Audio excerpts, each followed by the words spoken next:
mic on? I'm pretty sure my mic is on. Yeah, it is. Hello. It's been a while, and last I looked, it's been like 2 months. Ew. Ew. Anyway, I'm really nervous because I'm like actually gonna do things. Hold on. First, let's get the bops. I had to actually make notes for this.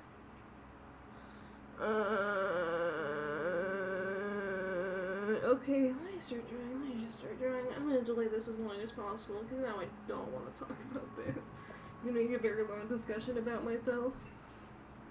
But it's gonna take me forever to get started, so just give me a second. Anyway, I want to Lucy the bops up and down, so I'm gonna start drawing that now. How are you all? I've been doing okay. I'm just a little nervous, but you'll figure out why soon enough. Hi, Pluto. Pluto's just eating. The back of my chair is broken. It's really annoying. I can't really, like, go into it that much. It doesn't... It's like, it's a joke. The back of my chair is a joke now. That's what it is. I had a long day at work yesterday. We keep giving long shifts. I'm not sure why. Hold on. Yeah, I have to, like, make a new workaround because, ew, I have a day job. Ew, but it's, like, a really... Hey! But it's a good day job. I've just had, like, a bad streak of, asses coming in. So... Nothing I can really do about that, but like write it out. Yeah.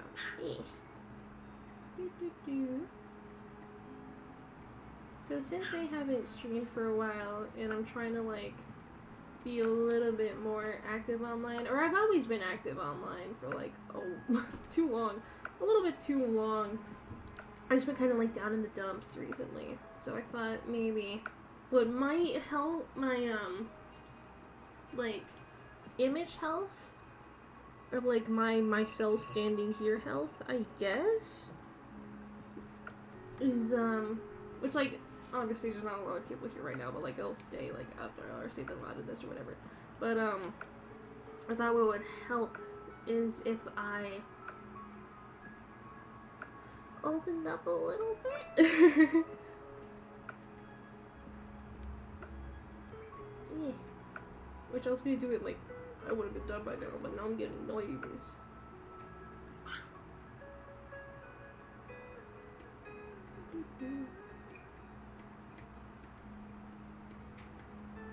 Yeah. See, the thing is, no, I can't focus. I can't focus. I can't do both of those at the same time. Excuse me. Sorry if you hear my fan, and also you might hear some other stuff outside because the next room, the door's open because my room smells bad. I'm apparently very stinky. I don't know why I'm so stinky. Anyway, I've been not well recently, and it's hard for me, which I will explain why. I will be very transparent about this if I, like, am successful with this. If I make any sense right now. But,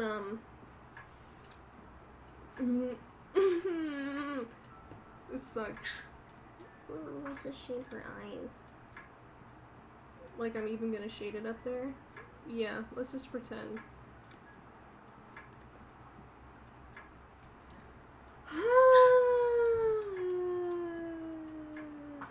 So, something that I reference every so often, it froze, I just hit save. Oh, I didn't save this yet, that's why. So something I have to, or not like have to, but something that becomes relevant every so often is every so often I mention a diagnosis that I have, which I usually just refer to as my diagnosis, because there was a lot of misinformation about it on the internet, attempts to educate people on it, make a lot of generalizations, which leads to the information being incorrect or like misperceived. There's just a lot of like people are not good at educating people about this disorder. So there's a lot of wrong assumptions about it. So usually I don't make it a big part of my online persona. But I've had an online persona for so long that I've been going this entire time.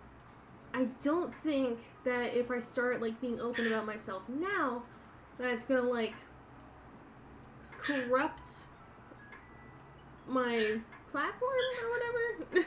Word choice is hard. But, like, I'm usually very vague about it, or I have been very vague about it until, like, today, I guess, because there was a lot of misconstrued information about it.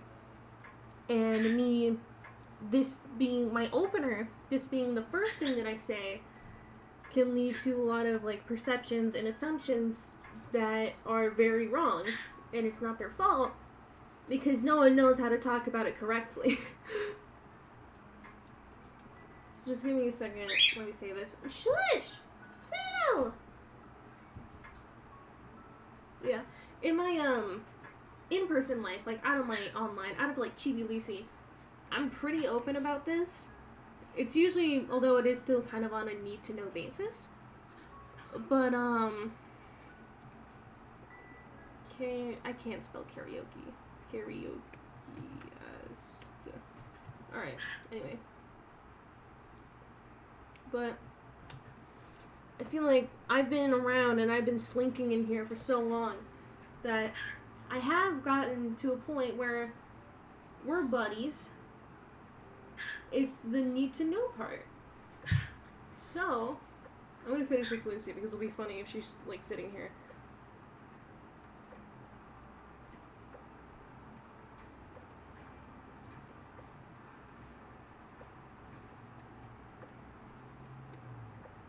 It was for, I want to do some, like, singing if I just don't know what else to do. Or, like, I had a fun little, like, minigame idea. Pluto! Pluto, no! Something like that.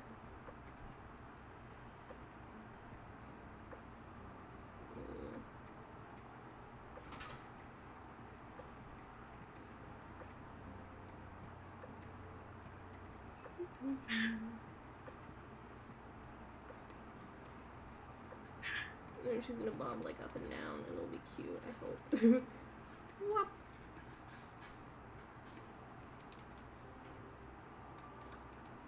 Something like that? I don't know. Anyway. Oh, I got her body wrong. Whatever. Anyway.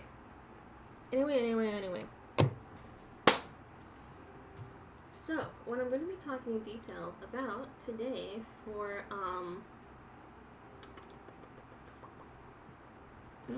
myself, for this to be on, I'm going to save the VOD of this because I kind of want this to just be like one resource. I don't know. I'm just putting this on the record. I'm probably not going to bring it up that often anymore. Also, need to know basis. Anyway, so, my itty bitty secret that I've been hiding from you this entire time. I need better music for this. Hold on. Am I drawing this out? A little bit more, but not really for, like, suspense or clickbait. It's just because I'm nervous. Because I'm an awkward little shit.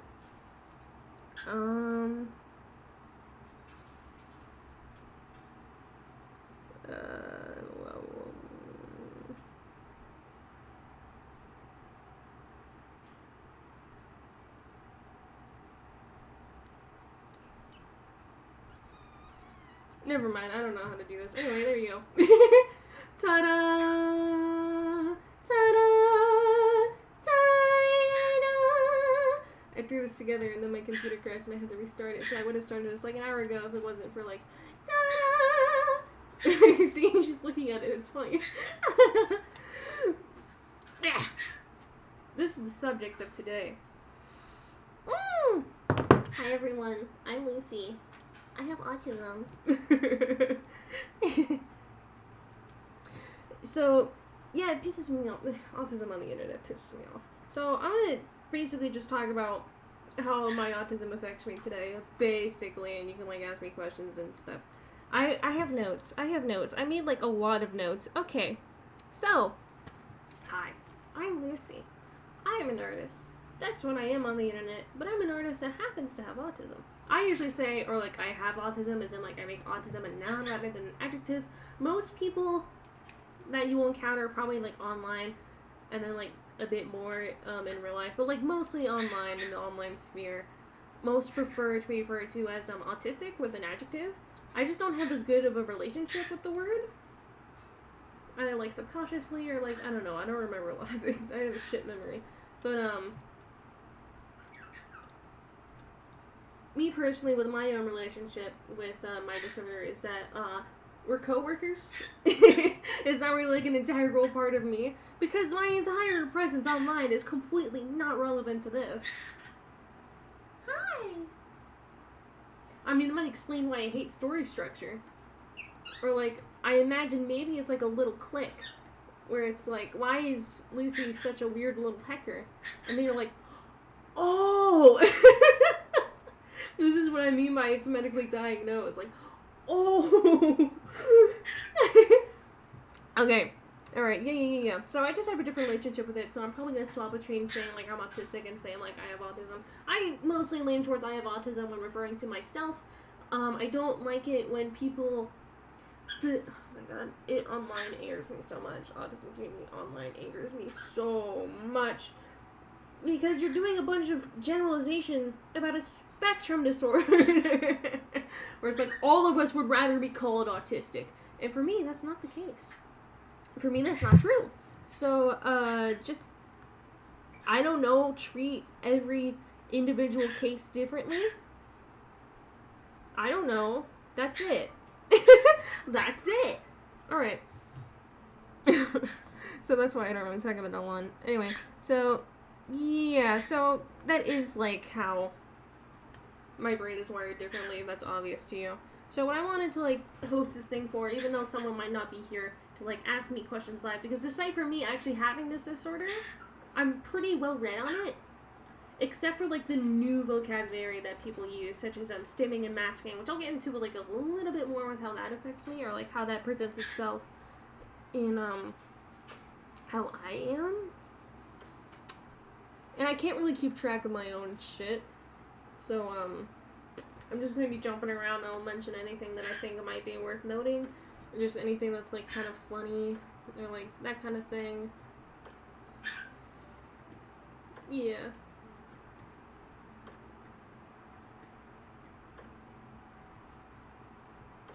Yeah, so that's what I'm going to be doing today while I'm just drawing other things. No. Excuse me. Surprise, it's an autism awareness stream, or autism education stream. Yoo-hoo. So, like, yeah, no, you can basically ask me anything. I can't really get offended by anything, except if he's saying that, like, does the childhood vaccine cause autism? No. Obviously, no. I'm assuming you're all smart enough that you'll agree with me if I say no to that. But, if you want me to elaborate, go, I will, just let me know. Anyway, so, unless you're watching the VOD of this, I don't know, I'm at least gonna save the VOD of this, just so, like, excuse me, the one documentation that I actually, like, did say, like, hey, Pluto! Pluto, please.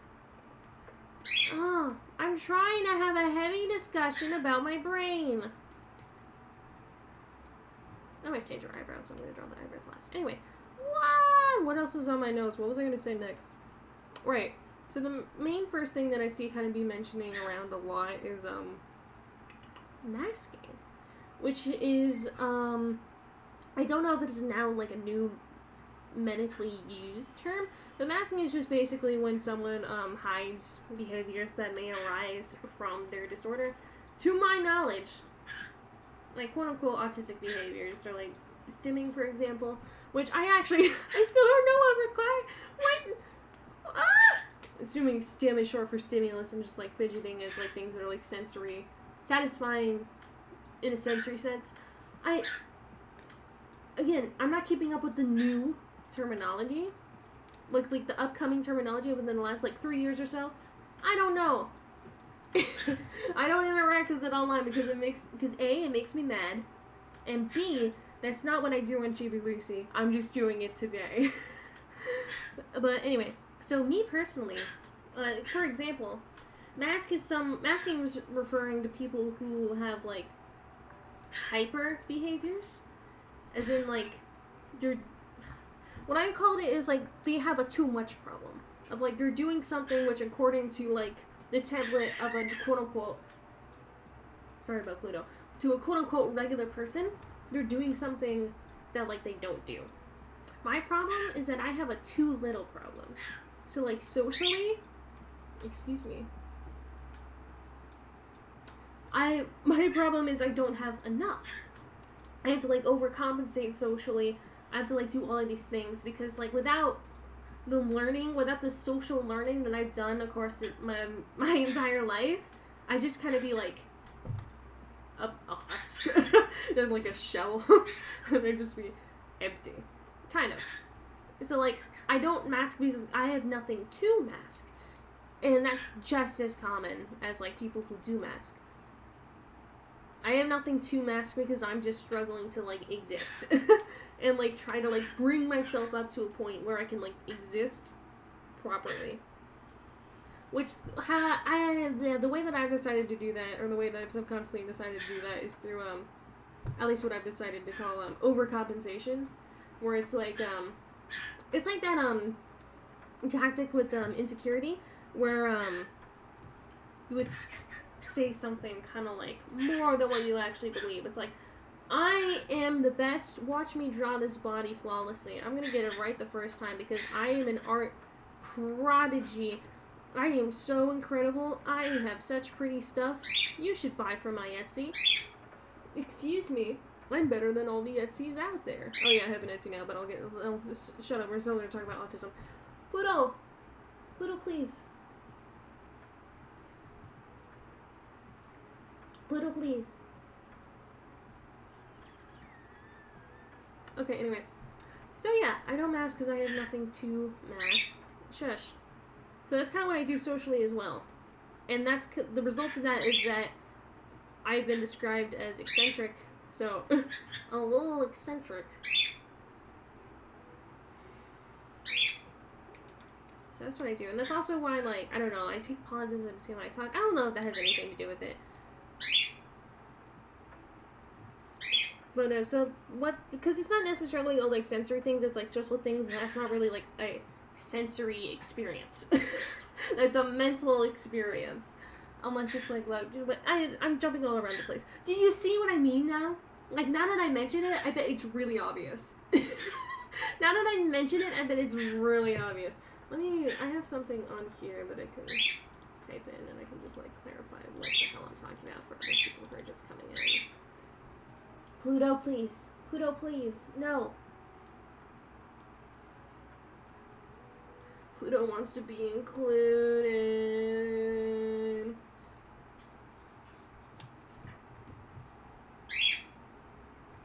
Give me a second. Pluto! Pluto, Pluto!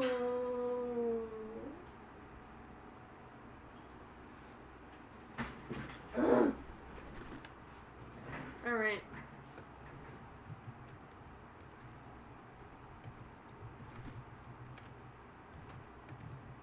There we go.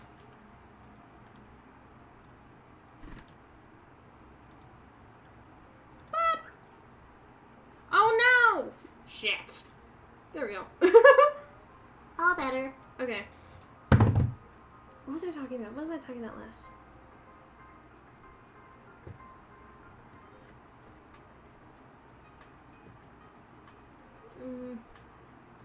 Right. So even though I was just talking about, like, social things, which is not really a sensory experience, it's also something I have to talk about because I saw something that really frustrated me on that.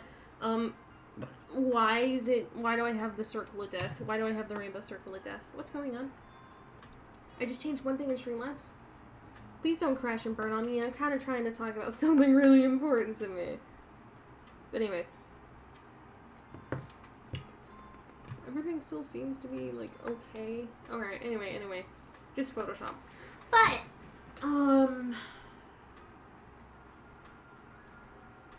also keep losing my train of thought because I'm getting nervous.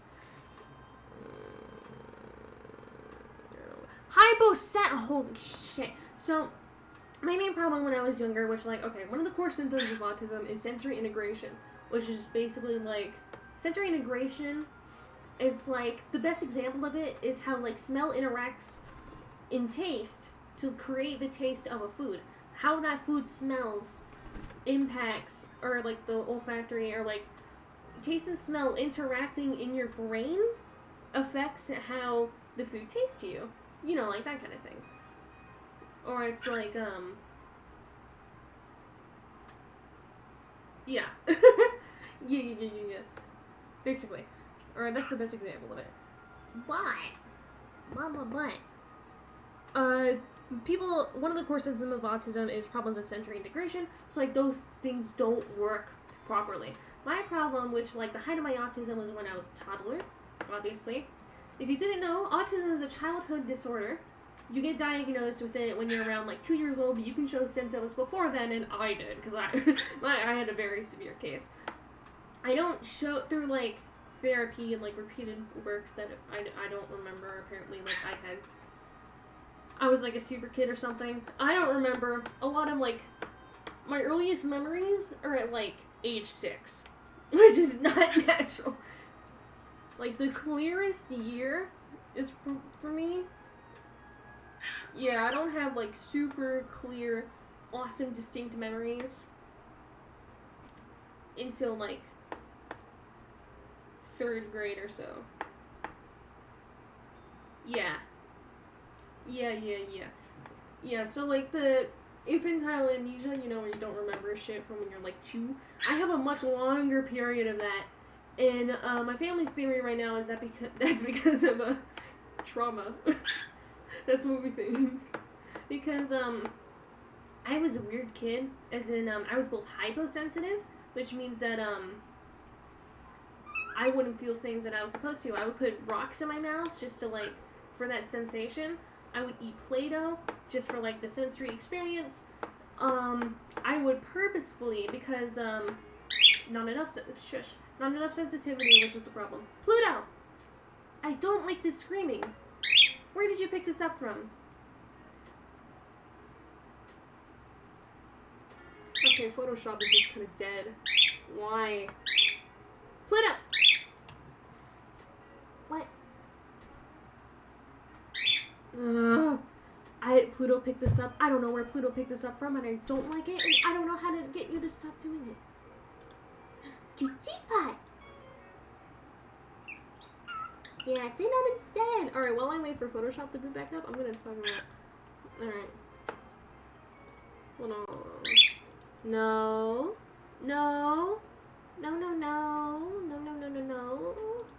Alright, I have to wait for Photoshop to boot back up, so we're gonna be over here for a little bit. Anyway, back to the autism.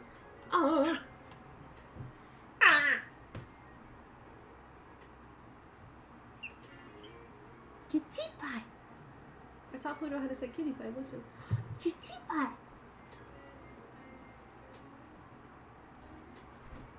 He also learned, I love you.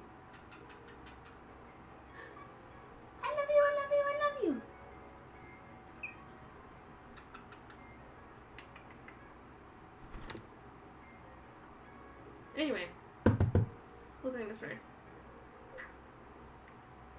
I was hypersensitive, so I would put rocks in my mouth. I would, like, eat Play-Doh, or, like, I know eating stuff you're not supposed to as a kid is normal, but I was doing it for a different reason, which was the bad sensory integration. And I would purposely crash into walls. I would purposely bang my knees on the floor. I would, like, bite myself. It was, yeah, that kind of thing. Ooh. And, like, I had delayed reactions. My whole thing is that it's all delayed, which is, pretty common.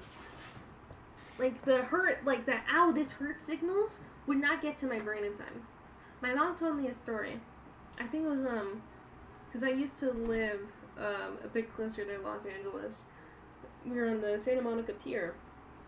You know, the place where, all the terrible street interviews from, like, misogynistic little boys happen is on the Santa Monica Pier. If you see, like, a cringe video of, like, a man interviewing a woman, and they're on a pier, 9 times out of 10 is the Santa Monica Pier. But anyway, we're on the Santa Monica Pier, and a stranger bumped into my arm. And I gave no reaction. And then an hour passes from that exact time. An hour passes, and I start rubbing my arm. And I had the reaction then, an hour after it happened. Then, like, a bruise starts forming, and then I'm like, oh, that hurt. An hour after. So it was pretty bad. But not only was I hyposensitive, I'm still kind of, like, hyposensitive, like, socially, I guess. Which, not a sensory experience. Anyway, not only that, I was hypersensitive. Like, if you poked me, to me, how would it go to my brain? It would feel like you punched me. I had such a hard time putting on clothes because it was physically painful on my skin. I hated seatbelts. Getting in the car was terrible. The sensitivity, or like how things interact in my mouth, it's still, to this day, I have a very hard time eating certain foods. I'm going to change the image, by the way. But I'm going to keep talking while I'm doing this. So, like rice. I freaking love rice. Textures that I don't like is like, wet Cheerios. Like, wet Cheerios and, like, baby carrots. When you chew it, and it gets to, like, a very, like, rough, yet, like, wet consistency. Both, like, soggy can do the same thing that, like, a really, like, coarse texture can do. Yeah, I used to physically be unable to swallow baby carrots. And then, let's do this one. Actually, I want to do the one I just did because I like it. Actually, no, let's just do this one. Anyway.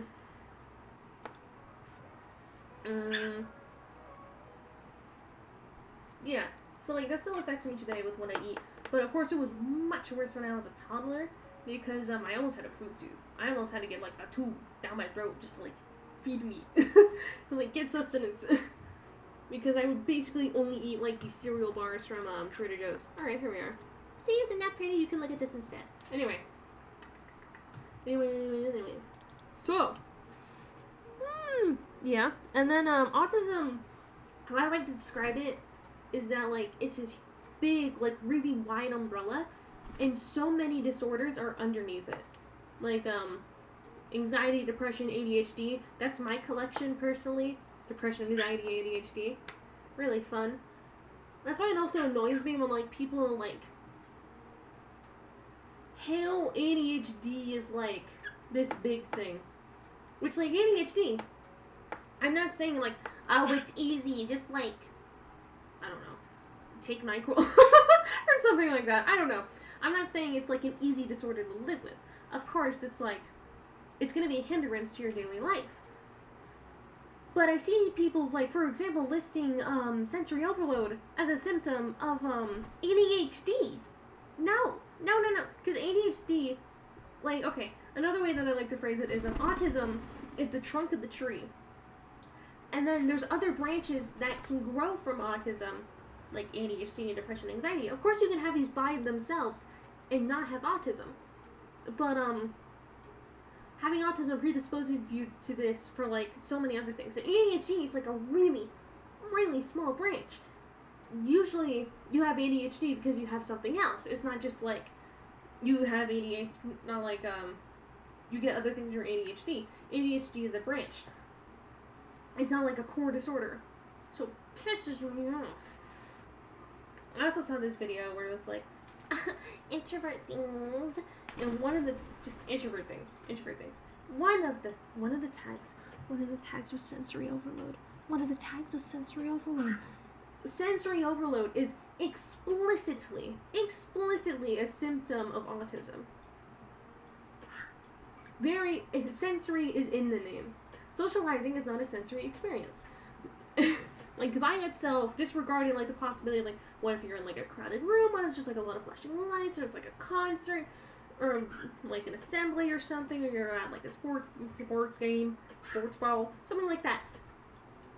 Not including all of those factors, socializing is not a sensory experience. Socializing is a mental experience.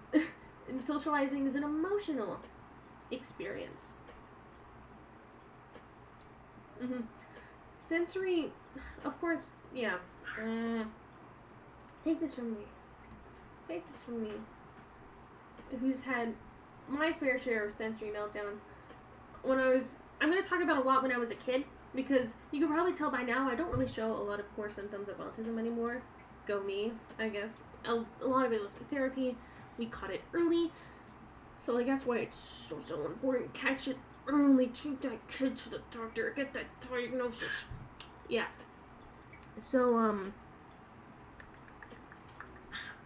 yeah. The thing with me and social stamina is like also it's partially because I have anxiety. And it's also, yeah, so it's like the anxiety comes from the autism. Like those two, excuse me, Pluto. They're kind of going hand in hand a bit. So why I have to jump through so many social hoops is like there's a lot of like social things that I don't understand. It's hard for me to like adapt. I can't easily adapt to like a normal social climate just because like it's not gonna get through to me. I don't fucking get it. I don't get it. I don't get it. For instance, I don't see why. I don't know why you have to make up like a grand excuse for when you don't want to hang out with someone. I don't understand why you can't just say no, I don't want to, and have that be the end of it. You have to come up with like some other big thing. You have to go like a big workaround. Otherwise, it's rude. I don't find that rude by itself. I don't want to. That's it. That's it.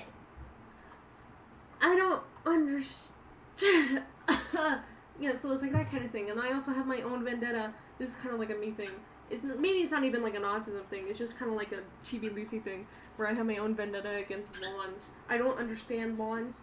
Besides like all the water that they waste, I don't understand the social construct of lawns. Why do you have to have a square patch of grass in front of your house?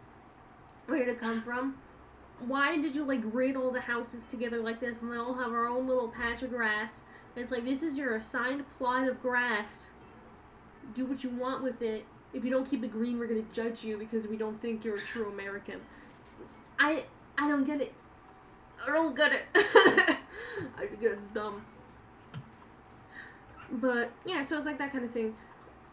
Autistic people have a hard time with like different social environments because like socially, just like the brain is wired differently. That's kind of it.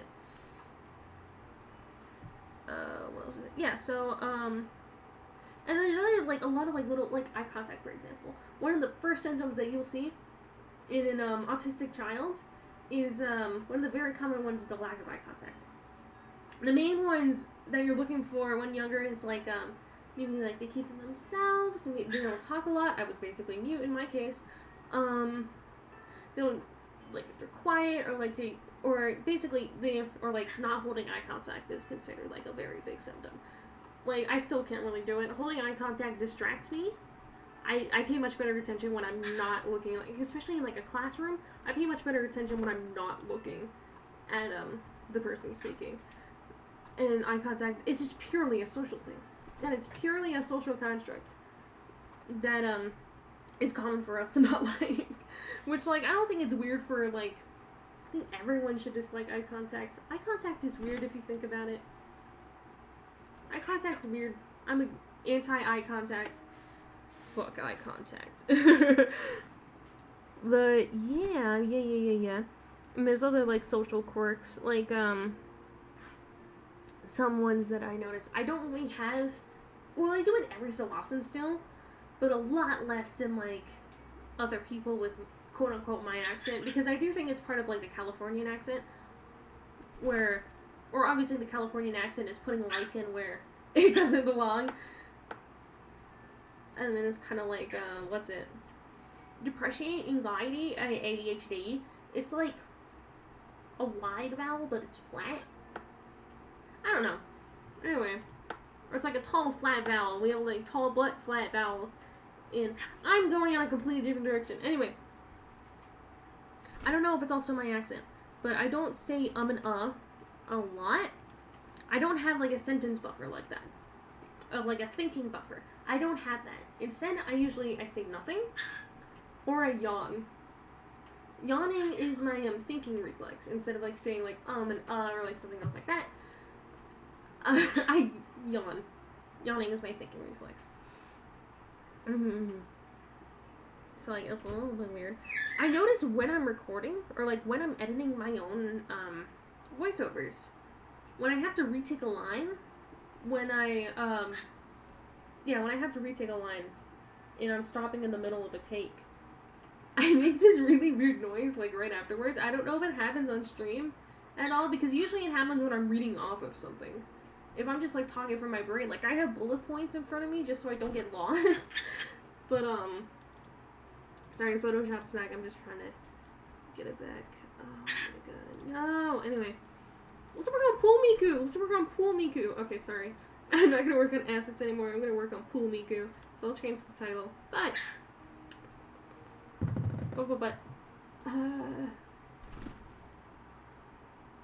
shit. Shit. Fuck.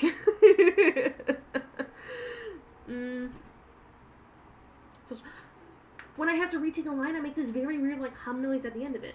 Like I stop in the middle of it and then I'm like, like, I don't notice it when I'm doing it. I only notice it when I'm going through it. It's like projects, you know what I mean? I find it very strange, and I just found out that I'm doing it, and it's not a normal thing. But it's not normal. Okay. Oops. Hold on. New one.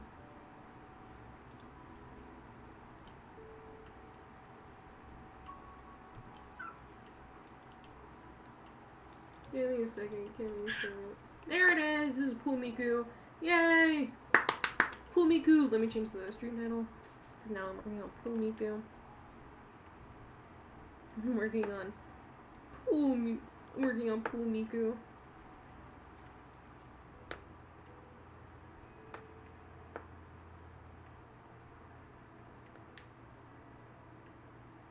Alright, there we go.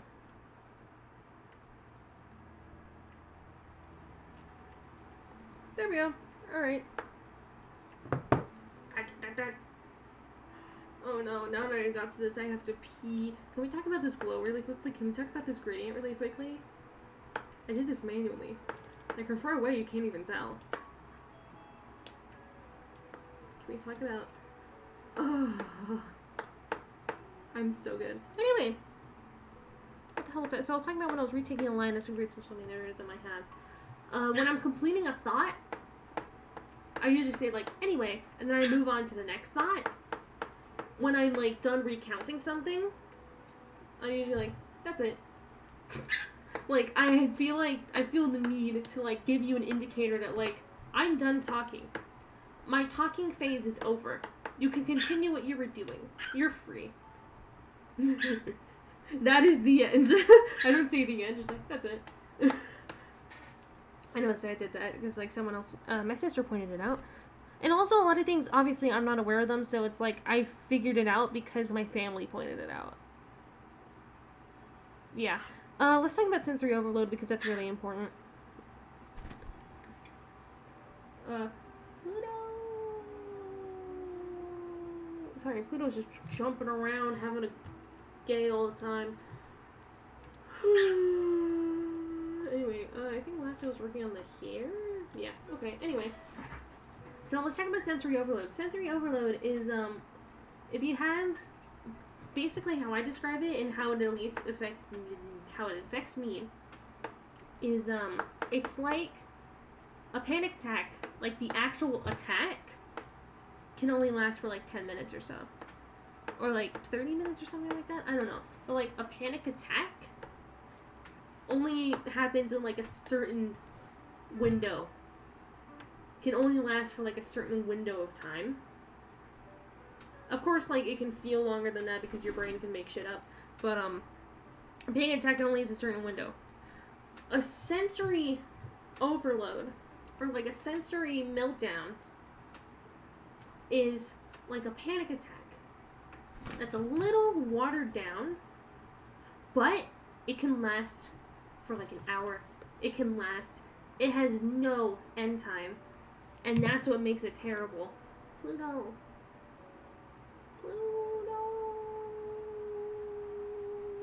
Mainly what affects me in, like, my sensory blah blah blah. Nowadays, I'm mostly bothered by sound, or, like, I can also get, like, socially exhausted, and that can certainly contribute to it. The thing is, like, social exhaustion and sensory exhaustion can interact. They're not necessarily the same thing, but they can both contribute to an inevitable breaking point. They're friends. They're friends. But, oh no, is it doing the thing where I can't draw? Is it doing the thing where I can't draw? It is. Shit. Oh. Well, fuck. I just restarted my computer. My laptop is on, like, a terrible, like, streak right now. I don't understand it. Alright, just give me a moment. I'm gonna keep going. I'm getting the important stuff down. So let's talk about sensory overload. So that's basically what sensory overload is. In, like, a whoops. I know it's black. Don't worry about it. I know it's black. Don't worry about it. Hold on. Just give me a second. Alright, anyway. So, I have another idea of what I can do, but before I do that, yeah. Sensory overload sucks. It's just, like, the market points of, like, feelings of anxiousness, or, like, based on my own, like, involvement is, like, fatigue, just, like, dread. You just feel like dying. Like, when you have an anxiety attack, you just have a feeling of dread of, like, something terrible is going to happen, or I'm going to die. It is extremely similar to that. And, like, it's building up for, like, a long, long time. Hi, Cyber! Welcome to the autism Q&A, I guess. Very spontaneous, I know. I was going to add the text to this part for, just to clarify.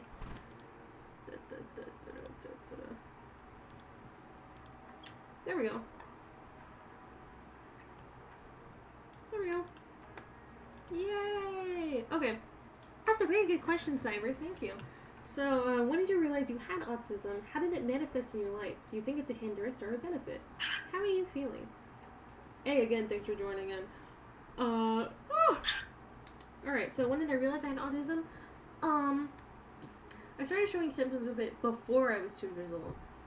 As a side note, the reason that people think that, like, the vaccination gives your kids autism is because you usually get diagnosed for autism at around age 2, and age 2 is also around where you get those vaccinations, when you get those shots.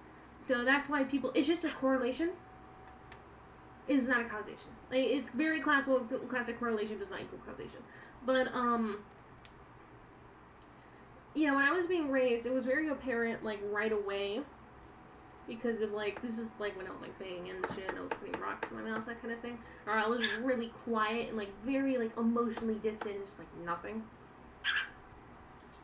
We caught my disorder very quickly. But when I personally found out I had autism, like, for most of that time, elementary school is kind of, like, the worst years of my life. Like, to get, well, long story short, if you don't think that, like, mental issues manifest that early, I had suicidal ideation when I was 10. So, Pluto! I'm talking about suicide!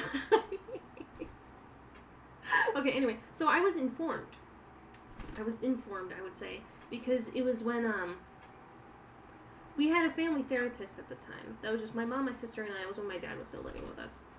But, I didn't know. I didn't know what autism was, just, like, all throughout elementary school. Like, the sad thing is, I wasn't really bullied all that time, because in order to be bullied, they would have to interact with me. And that doesn't qualify. I'm sorry, I have to laugh. In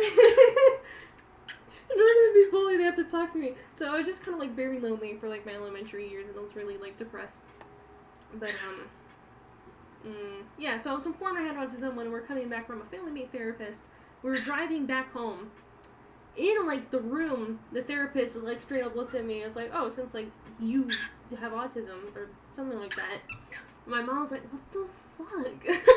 Not really like that, obviously, I'm paraphrasing, but, like, the same vibe. So my mom was recounting it like in the car on the way home, and I'm like, "When you, huh?"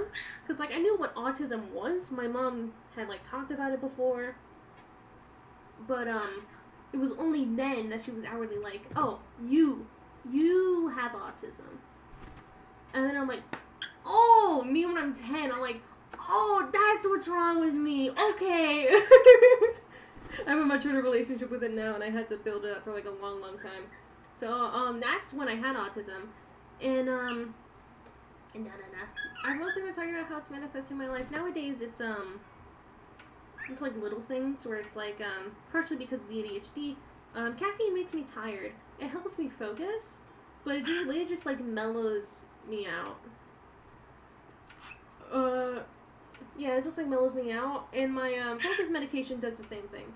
Which, it's a pain in the ass to reorder, because Ritalin, that's what I take for my ADHD, basically a narcotic, and I don't get, like, speed from it. It's not like cocaine, or like cocaine, it's not like that.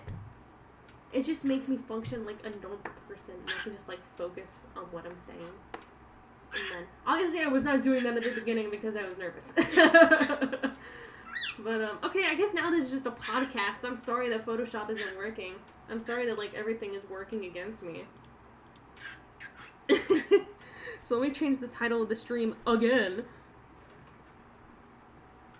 So, let's do it. Okay. Done. Okay, so. We're just gonna do that instead. Oh. Chibii-cast. Yeah, Chibii-cast. Honestly, I feel like it's the same thing. Because I believe how people usually interact with my streams is they just kind of like tab out and then they just listen to me talk. Because I'm just drawing. But like, whatever. Anyway, so I feel like there's not much of a difference. Anyway, so how I manifest my life nowadays, I'm still very prone to like sensory exhaustion. I was kind of in it for like a couple of days because it was several things. One of my now very close friends just moved away, and basically, or he's been very public about it.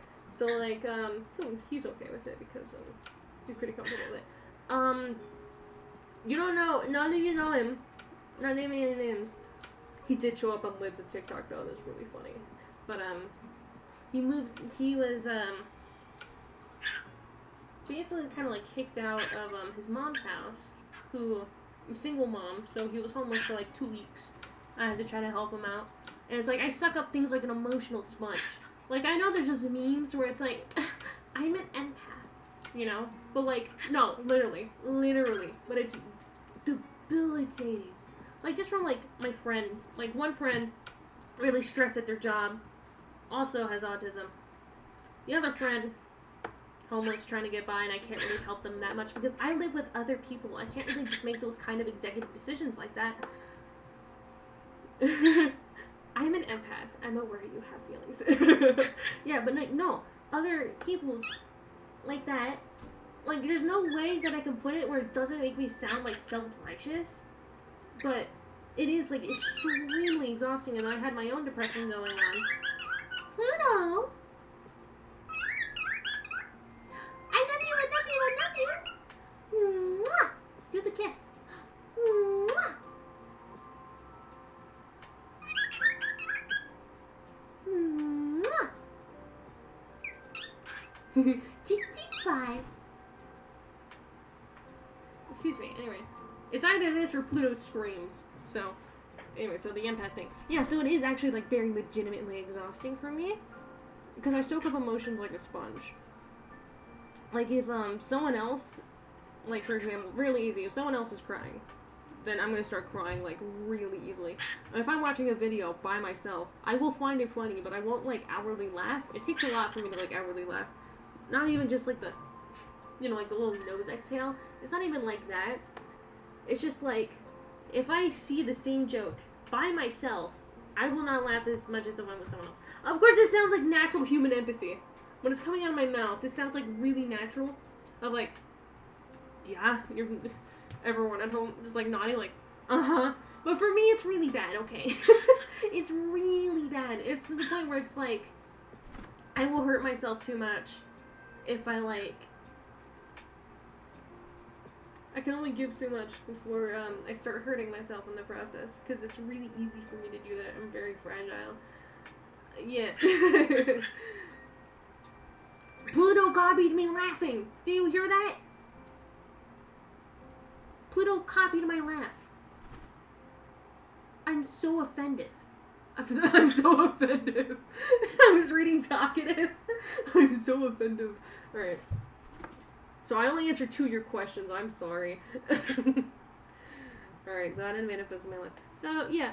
But when I was a toddler, when it was, like, very severe, because, like, through, like, a lot of therapy and a lot of, my power mom, like, knowing when a therapist was not good for me and when a therapist was, like, full of shit. Because, like, as it was when I was a child, I say my mom, because, like, even though it was before, like, my parents were divorced. But anyway, so what my parents / kind of just my mom were told was, I would not be able to live independently, like, ever. Like, I would have to live in a home.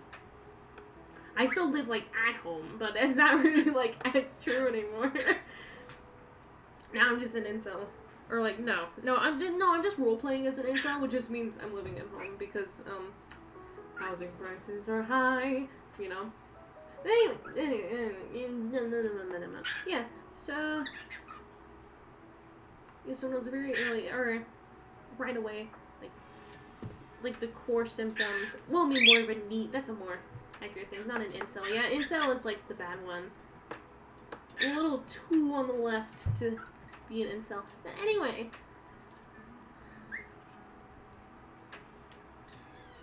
Yeah, when I was a child, I had frequent seizures. In the night, I had night tantrums, where I just like would not stop. I was very quiet. I didn't really have a lot of friends. Friends are hard. I don't like friends. I don't like friends. Friends are hard. Like, even now, I don't really have that many. But, like, I'm at peace with that. I'm chill. I'm very chill. Yeah. And then, yeah. So, like, that's kind of, like, it was a lot worse when I was a child. Or, like, both... I was trying to say earlier, both hyposensitive and hypersensitive. Like, I'm a little overachiever. How it does now, in moderation, I can still go out to, like, what mostly triggers me the most is, sounds. Like that, Pluto. Like that, Pluto. Pluto. Like that. Like that. Like that. Ah! Friends are work, yeah. I don't have alerts yet, but apparently I got a follow, so thank you, average Pokefan, for the follow. Wow. Did I put an autism tag on this? I forgot. Anyway, it doesn't matter. So, is that... I thought that was Helicline. Wow. Wow. Okay, first time chat, that's exciting because here I am talking about my disorder I haven't talked about for like my 6 years on this earth, or on this internet. No, I talk about it like all the time in real life. Like, you're gonna find out. Oh, do you think back to when you were a kid and realize what you did back then, or was it something that couldn't be helped? In terms of like being in my knees or like being antisocial, it's really weird thinking back to like how I interacted with the world back then, because it's like it was like I was disassociated from my body like the whole time. Excuse me, like permanently.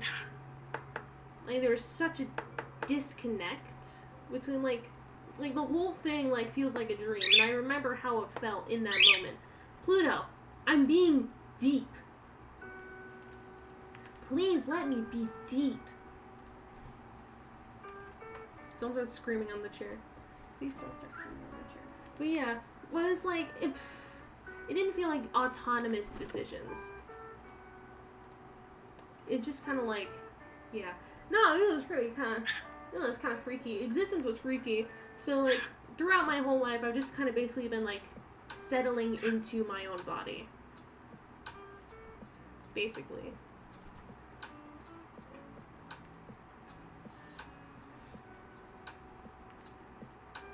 which, like, I thought about it, like, recently-ish. Yeah. Yeah, really funky, weird. But yeah, what mostly, at least for, like, sensory-wise, or I'll try to illustrate this through a story. Through my choir program, I took a trip to San Francisco. And we had one day planned before, our festival, or, like, when we're actually competing, was, so we start off in the morning, we go down to, like, in town, because we were staying, like, closer to San Jose. We go in, the day was Alcatraz, or boat ride to Alcatraz, tour of Alcatraz, get off, walk to Pier 54, have lunch there, sing at Pier 54 in front of it, do a couple of our songs there, walk to, the trolley, walk to the trolley, you know, I don't know, walk to the trolley, go to, yeah, I know, the Rock! I'll get back to the Rock. Go to the trolley, go to, like, the trolley museum, and then, go to San Francisco Chinatown, go to this, fortune cookie factory, like an alley, it's really pretty, keep walking past strip clubs I like the artwork, from the artwork for, so I took pictures of it, because it's, like, cool vintage looking pinups, and then, to Pier 1? To another pier, where there was, like, more restaurants, but nothing was open, and it was all hippie food. And then get back on the bus, finally, go to Vista Point, which is, like, kind of like went across the bridge, Vista Point, I think it's called, and then right back home.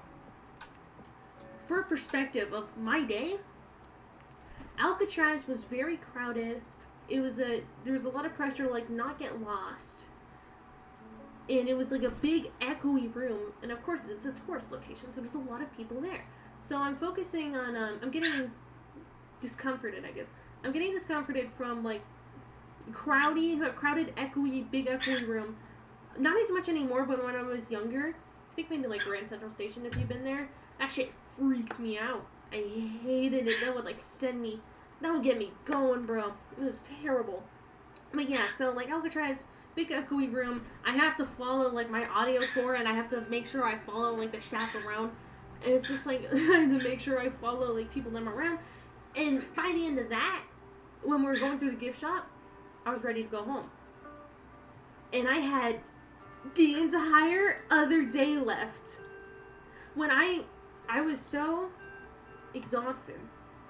It's hard to describe, because, like, when I say, like, exhausted or, like, this and that, you're probably thinking more, like, physical exhaustion, maybe, or, like, that's kind of, like, your idea of it, but it does, like, affect me physically. It's just, like, what it feels like is, like, I get, like, really heavy, and it's, like, of course, like, I'm capable of walking, but, like, as far as I'm concerned, no, I can't. Like, feasibly, are my legs broken? No. But it's like I'm so heavy that I can't move. So I took the tram, or, like, there's, like, the tram or whatever, and I was taking it back down. And this family walking up is looking at me. By the way, it was empty. No one else was there. I was hanging out with, one of my classmates, Daniel, because he's paralyzed, so he was taking it down, so I was also just keeping him company. And also, what's it? So I was taking it down, and also, of course, like, as far as I'm concerned, I can't move. No. So this family's walking by, and then looking at me, it's like, oh, why are they giving it to, like, the people? Why are they taking up space on the tram for, like, not using it for people that need it, little stuck-up little heckers? And it's like, I do need it! Yeah, so basically, I was freaking done by the time Alcatraz was done, and we still had to do all that other stuff. So, like, I'm still going, whatever. I shake it off temporarily. I shake it off. I try to rest when I can. I rest on the tram. I just kind of, like, sit down and close my eyes and, like, try to, like, decompress to kind of, like, re-regulate myself, because it gets me the correct kind of terms for it is dysregulation. It gets me very, like, dysregulated, and I'm trying to, like, reconvene mentally.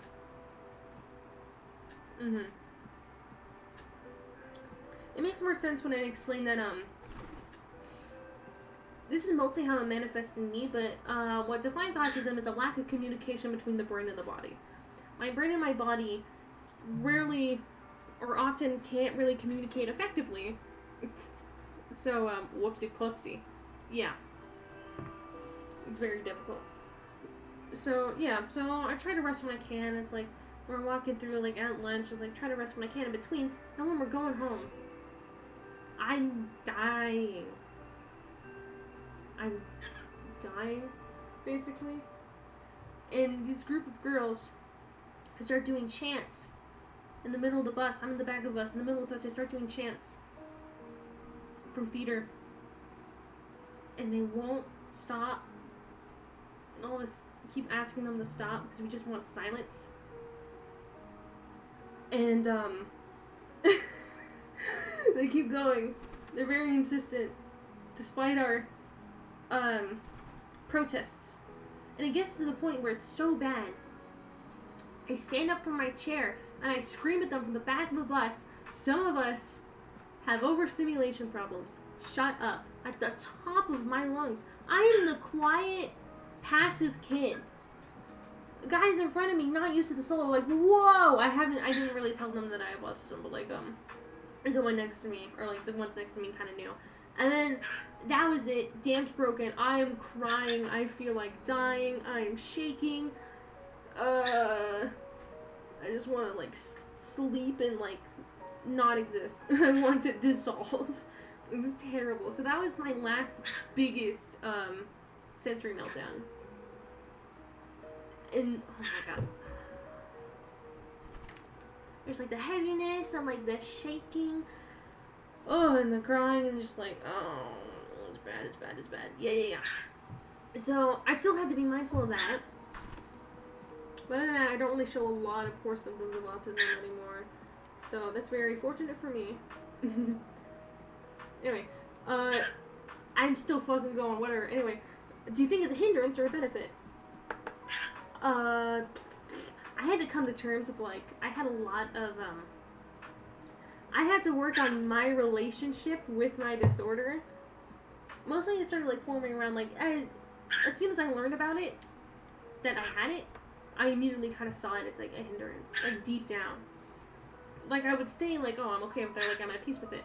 But, only, like, now am I, like, truly at peace with it. Or, like, when I was in, like, middle school, all, like, the social disconnect of, like, it turns out I just had shitty friends. But, I was very quickly, like, blame myself. It's like, oh, it's because of this autism thing I heard about. Or, like, yeah. Or I really did think it was a social hindrance in my life. And then it was holding me back. And I thought that in order to, like, cope with it, I had to, like, separate myself from it. There was a video that I made when I was in middle school. And it's literally, like, because the Autism Speaks thing, or the art quality is not that good, so I might not give it to you like this yet. But, because, you know, I got the puzzle piece symbol from the Autism Speaks thing. By the way, quick run-through. People don't like Autism Speaks because they don't actually donate their fundings to autism research.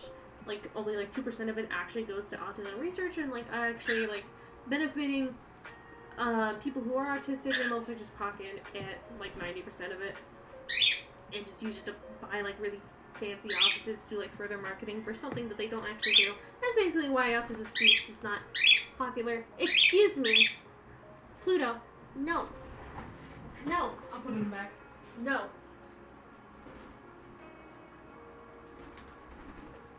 No. No.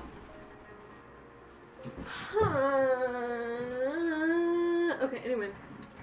Yeah, so that's why we don't like Autism Speaks. But I did really think it was a hindrance. I did really think it was a hindrance.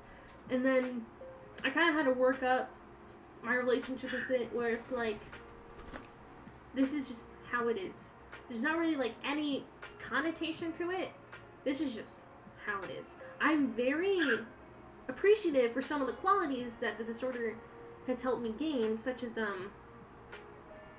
social intelligence, the empathetic thing, blah, blah, blah, where it's like, it makes writing for me really easy, where I can just, like, put my brain right where that person is, and I can just write and talk as if I was them, like, very easily. So, I'm really happy for that. I write scripts, like, boom, boom, boom, really quick, especially for Lucy Sue Dollhouse. So I just finished like the first draft of the script in like a day. So it's really good, really good. So I'm very fortunate with that. And also, like, what helps with art is just like how I interact with the world. I don't know, I have a pretty good spatial awareness. I'm very good at like maps, I'm very good at navigating. It's also very good for drawing. I can kind of like imagine the object in 3D much more easily. Or like I see it pretty clearly in my mind. I have a very like photographic memory and like a very vivid mind brain mind environment. Alright, so yeah, there is like some benefits to it, but I'm trying nowadays not really to put a connotation to it. It's just kind of like, this is the way I am. This is it. That's it, I guess. It's like that, I guess. But there was a point in my life where I really did think it was a hindrance. But not really anymore. So, it took a long time, but like, not anymore. Or it really felt like a hindrance is because this is the way that I am for like social environments or for like work or like school, I need to be accommodated for. And it's very difficult for me to ask to be accommodated for. And it's even more difficult for like my friends, for example, or ex-friends, to fulfill those accommodations. Which is like simple shit of like, don't leave me out of things like deliberately.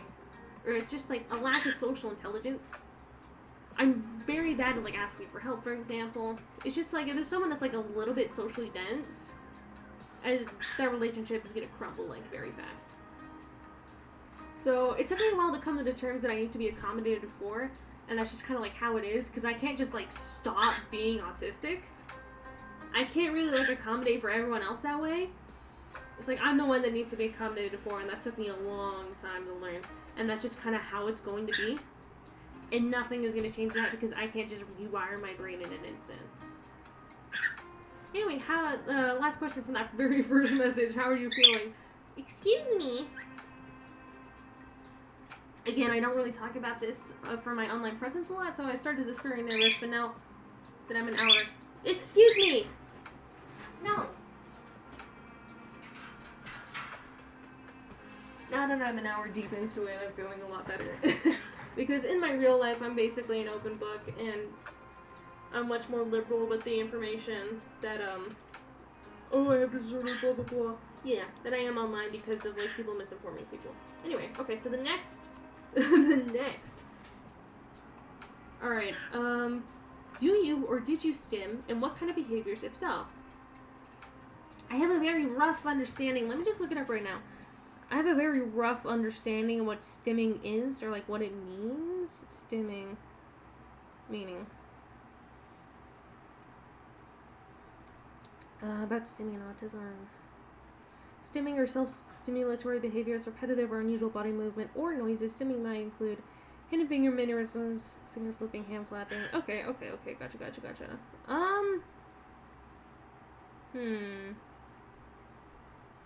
I want to say yes, but I can't remember. What did I do? I know the answer is yes. Or I used a lot of stress toys when I was younger. I also just kind of like hang out outside of like the normal class, and I'd be like special, and I guess like special ed. I forget what they were actually called. They were called something different. But like stress toys I was really into. Nowadays, I just like fidget like a little bit. Like if I have these two keychains on my purse, I kind of like fidget with that a little bit. I like run my hair back.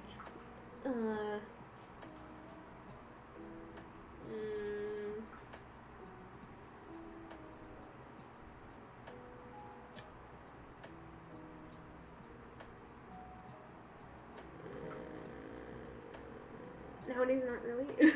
Nowadays, not really. I did use the stim, which is just like stress toys. But the closest thing I do to stimming nowadays is just like I pay better attention when I'm doing something else. When I'm doing like two things at once. Like something that I really like to do is like if I'm drawing while watching a YouTube video, for example, or like I'll play two games at once. If one game requires a lot of waiting, I'll just be on my Switch with Splatoon at the same time. And also, while doing that, I'll be watching a YouTube video. And also, I doodle in class a lot. Because I do pay better attention when I'm actually drawing alongside. So usually what I do for stimming nowadays, or what I think is considered stimming. I'm just not that familiar with, like, new terms. 2 games is ADHD. Yeah, that's the ADHD part. Woo! But no, what I do nowadays is I doodle along to, like, listening to someone else or something like that. Yeah. Yeah. Or it's like I have, like, a restlessness. I just like to be able to do something with my hands. Yeah. Yeah, so kinda. Thanks again for the question, Cyber. I appreciate it. I'm happy I can help you, maybe. Art-wise, when did you start picking up drawing and singing for creative expression? Well, I've always been super into, like, biology, so I thought it was like, I'm gonna be a doctor. And middle school was leaning towards more on, like, genetics, which I still find really interesting. But, let's see, singing. I did it a little bit in elementary school. But, I mean, it was just something I always wanted to get into. I knew the choir director at my high school, or, like, present tense, I know the choir director at my high school. So, because we share the same religion. We're both Buddhists, so I knew of him. So I'm like, I'll just do it when I join high school. So I did. And then, both through, like, because he's a good teacher, and because, I was trying to do my own separate training, that's when I actually, like, started improving. But it's always something that I wanted to do, I just didn't actually, like, go for it until I was in high school. I did choir, all 4 of my years, which is cool. I was in an out-of-school choir, I was in a different choir. I joined it when I was 13, and then I turned 14, and then I was in the one in high school, and I'm gonna keep continuing it, just, like, as a hobby. Maybe, like, professionally, I don't know. It definitely helps with, like, voice acting, because it gets you to know, like, your voice and, like, your body, and, like, how to manipulate it. Singing really helps doing that, and it's kind of like a gateway to voice acting. So I don't know if I'll actually do that, except maybe for myself out of laziness. But drawing, so I'm told, I was always good at drawing. I don't remember that. I don't remember. But so I'm told I was always kind of good at drawing. Early, I just, like, it was always kind of like, just because, like, I had good spatial awareness. Or, like, I have good spatial awareness, which, like, some of it is from, like, autism wiring. But, I started really taking drawing. I always, like, had, like, little ones. It was nothing like, I'm an artist. But, like, when I was actually trying to use it to, like, express myself deliberately, I started doing that when I was around, like, the middle of my 5th grade year, when I was 10. And then I started taking it, like, really seriously, like, in the middle of my middle school year. And I started uploading to YouTube and, like, being consistent and, like, making my first characters when I was 12. And that's when some of my first YouTube videos are coming around now that you can actually now deep down and find. Those were made when I was 12.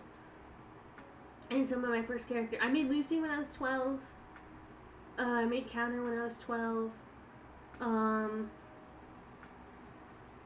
The skinny black-haired guy I draw frequently, I made him when I was 12. His wife, the orange hair, she's a bit chunkier, I made her when I was 12.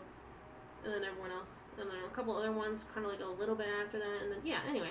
That's not what you asked. But anyway, mostly, I started taking it really seriously when I was 12. And I really only started considering it as a career path when I was, like, 13 going on 14. And then now, I don't know if I'm going to go to, like, an art school. Doubling majoring might be cool, but I haven't made up my mind yet. What I'm going to go to school for is English. So, for screenwriting, and then the end goal is art direction, because I want to be in a position where I'm in charge of everything. Also because, like, the autism thing, childhood interaction thing, basically the story of my life is, like, people don't listen to me. Story of my life, people don't listen to me, people don't talk to me, nothing. Where it's like, I wasn't, again, being bullied were required people. I wasn't bullied because, no one talked to me. Excuse me. The story of my life is kind of like nothingness and, like, filling a void. So for a career, I want to be at a point where it's like I'm in a position of command. It's like, now you have to listen to me. And also because I don't trust anyone else in my ideas. Pluto!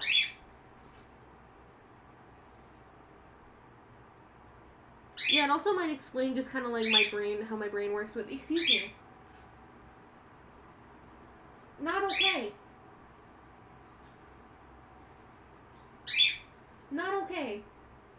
I'm sorry about my kid. I'm sorry about my kid. No, it is a lot of responsibility, but if it's just on me, like, creatively, I trust myself more than anyone else. So, I would just be a lot more comfortable if, like, I knew that, like, I had the control of everything. And, like, it is my responsibility. I'm liable for whatever. Anyway, I had some other notes. I forgot. I had some other, like, funny stuff to talk about. A couple things that affect me due to, like, motor control. Excuse me. By the way, I only found out recently that people say OT is a slang term for overtime. Pluto! No. I might have to roll Pluto into the other room. I wonder if I took my microphone under my desk, but then I couldn't be able to read it. Pluto, no! No!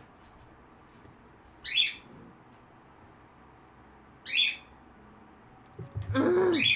I'm sorry. I have to let him back out. I can't win. I can't win. No. What? Fuck you. If you start screaming, I'm gonna shoot myself.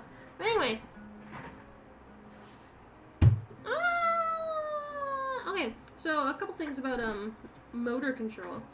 I can't really write like a normal person. I never, just because of like sensory things, I never learned how to hold a pencil correctly. So I'm right-handed, but in the position that I hold like a pencil, it's that of a left-handed person.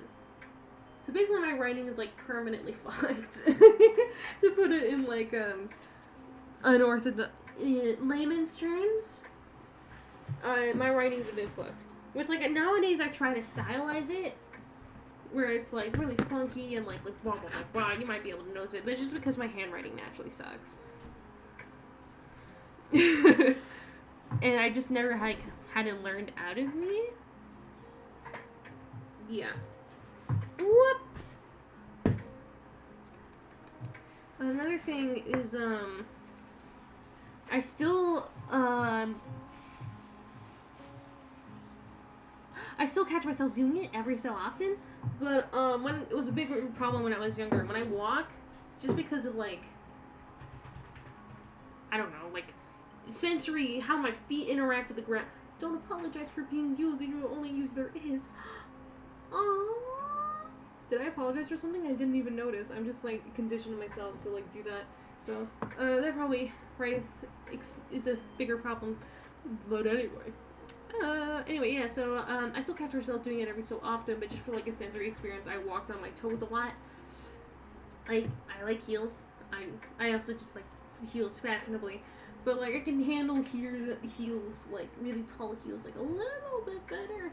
In terms of, like, walking, staying upright, because I walked on my heels on my toes all the time. Excuse me. Excuse me. So I still catch myself doing it every so often. I was walking to my cousin lives nearby my high school, so I was walking there, and I was wearing boots. White girl moment. I was wearing my Doc Marten shoes with the tall sole. It has a zipper and it has a different kind of leather that's not as matte. And they're really cool. But, yeah, so I was wearing those. So I wonder if because, like, it's a heavier shoe was a bit more obvious. Like, maybe I was doing the tiptoe thing. And this woman from across the street, she was, like, talking to somebody else in the car. She was not in the car, but she was, like, doing the thing where it's, like, leaning into the car, like, blah, blah, blah. The only person I know who actually likes wearing heels. I'm happy. I'm honored to take that position. But, what's it? So she shouts at me, like, literally, she shouts at me from across the street. I take out my AirPod. I'm like, what? And she's like, is there something wrong with your leg? And I'm like, what? I say, what? And she's like, the way you're walking, is there something wrong with your leg? And I just, like, stand there. Because it's like, who are you? Who are you? And then then she, like, demonstrates, like, because I messed up my leg, like, a bit ago, and I was walking, like, blah, blah, blah. And I was just, like, baffled. So I'm just like, there's nothing wrong with my leg. And then I turn and walk away. And I was wondering why it was. And I think maybe it was because maybe it's a little bit more obvious where I just accidentally was, like, walking on my toes a little bit more in the heavy shoes. But, like, it was really weird. She was in the wrong. And then, like, oddly enough, like, the week after, not related to, anything about me being autistic. Really unrelated. But, a different woman, when I'm walking home from a bus stop, and, like, a car, like, stops nearby me. And, like, even though she was, like, kind of far, or like, she was kind of, like, out in the road, like, a little bit, maybe, like, 10 feet or so. So, like, again, I take out my AirPod, I look over, and she's, like, trying to tell me something. She's, like, pointing her back. Like, I thought there was something with my bag or something. I couldn't hear her, and she seemed kind of aggressive about it. So I just turn away from the sidewalk and go into the plaza and don't talk to her. Because I'm like, what do you want? No. I thought maybe it was like, was she trying to let me know that my bag was open? She was not doing it in a kind way. She was doing it in a very aggressive way. And that was not it. I don't know what she wanted to this day. But I was just like totally sussed out. I'm like, this is sketch as hell. No. So that was just funny. I was talking about how, what else?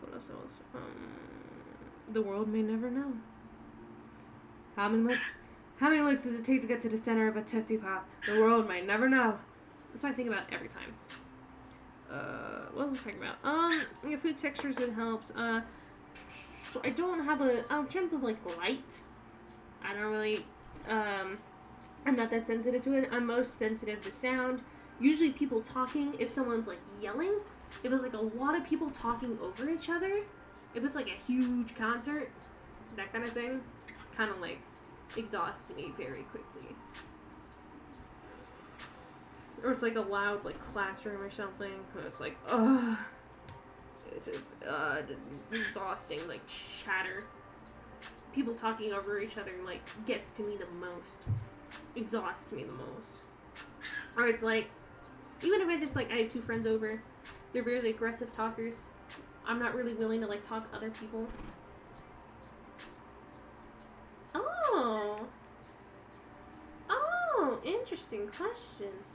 I don't mean that in, like, a derogatory way. Alright. I'm gonna take that last one first. Do you think the internet has helped you become more social? Yes, 10 out of 10, yes. Yes, this is something I wanted to talk about, but I just forgot about it. I would not be as social as I am today if I did not start Chibii Lucy. It has helped me so much to become more social. There are so many drawbacks to social media, I understand. But social media and, like, the connectedness of it and, like, the speed of it, it's great for the right people. And I'm right people. I'm right people. It has helped me come out of my shell a lot. I'm much better, like, public speaking. Like, my social finesse, I don't know, has helped me a lot. In, like, everywhere in my life. I'm so much better at socializing because of the internet. It has helped me a lot, and I'm very appreciative for it. And of course, like, for people who already social have, like, this big social communication thing that can lead to problems. But for, like, me starting off at, like, very quiet kid, going on and, like, doing my thing. Especially what I do. I'm a weird writer. How do I not be, like, outwardly eccentric like that? I don't know. So, yes, it has helped me a lot.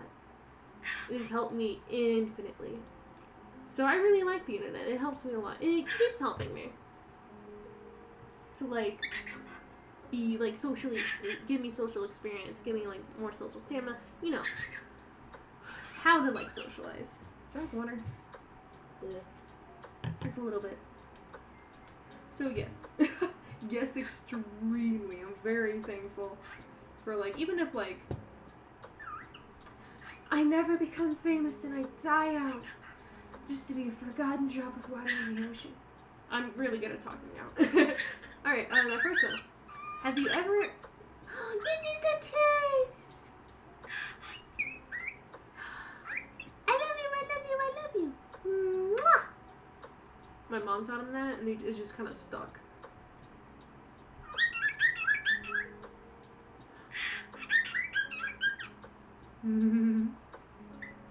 Okay. Have you ever had a crush? Yeah. Only like twice in my life, though. Yeah. Yeah. Ever been in a relationship? Only like a couple. I had like romantic escapades, but like the very first one didn't work out, and I got backstabbed, so it kind of like traumatized me forever.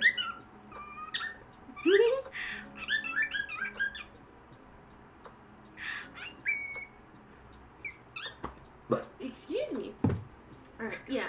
I don't know how related to this to autism, but it's just kind of like the social anxiety thing, where it's like all these little social boxes of like what should it be, of like, for example, a relationship. I mean, it's like, according to everyone else, what should a relationship be? That's what you have to follow. And it takes me forever to break out of that. But I've been in the longest relationship I had was, excuse me, 5 months. I was 15. We're still friends today. We're freaking besties. We work at the same place. But, am I even interested in it?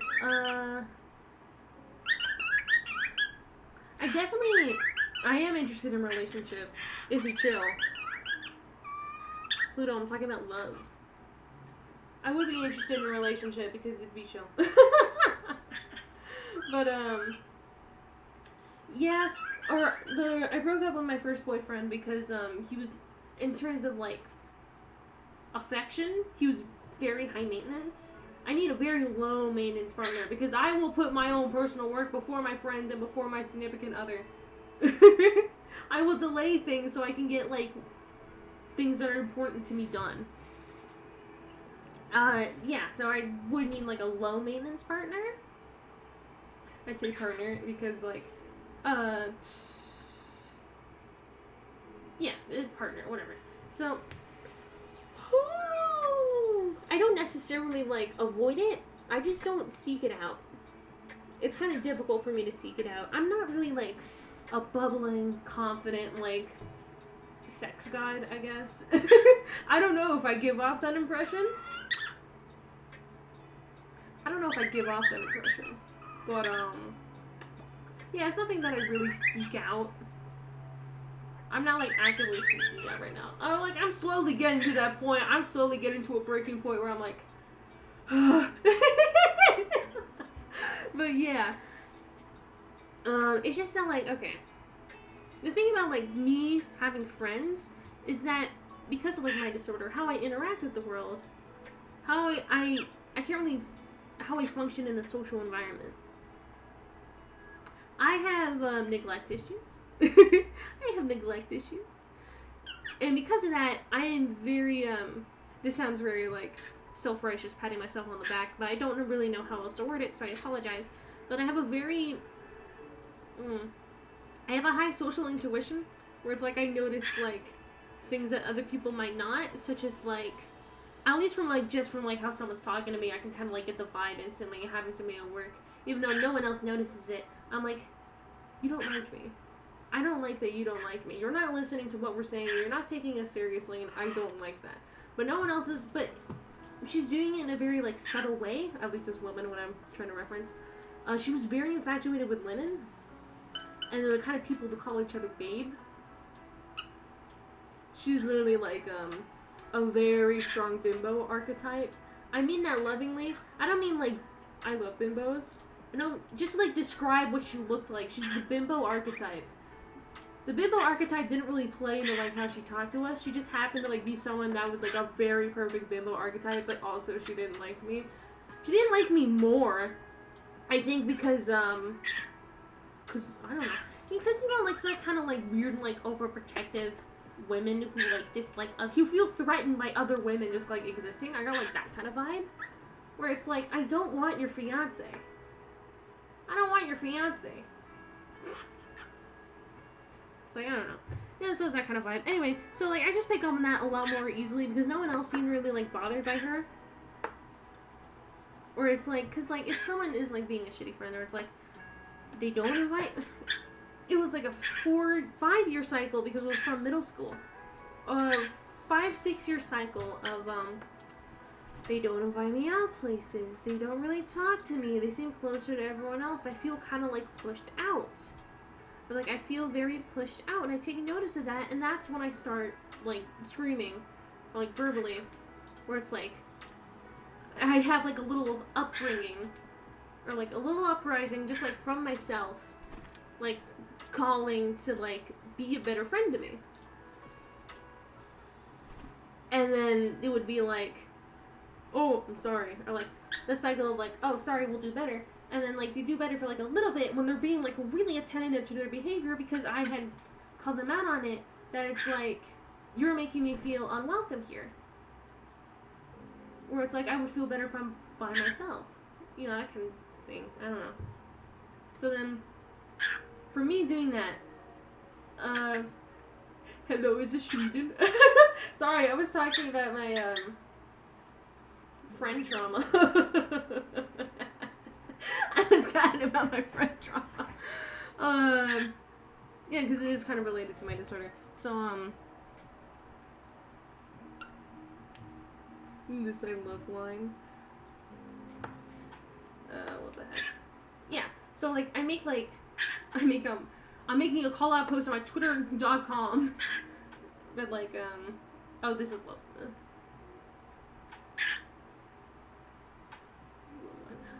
Whatever. I always say funny and then realize it's not the vibe. Don't worry about it.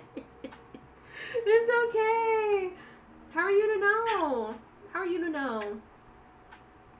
It's okay. So, what was I answering? I was answering, do I avoid relationships because of work? And I was trying to explain that, at least in my life, I have a bad track record with, friendships because of how I interact, or, like, just, like, how I am, because I'm autistic, because of how I am, they have to work a little bit harder for me. And I see it like that because, like, that's what it feels like to them. Because it's like, then they pay closer attention to their behavior. They, like, actually have social intelligence and social awareness. They, like, have that. And then I'm actually, like, a friend of theirs again. And then it fades. And then they slowly go back to what they were doing before because they stopped paying attention to what they're doing before. And then I have to do it again. And that happened, like, 3 times over the course of 5 years or so. And the final time, I just kind of, like, dipped.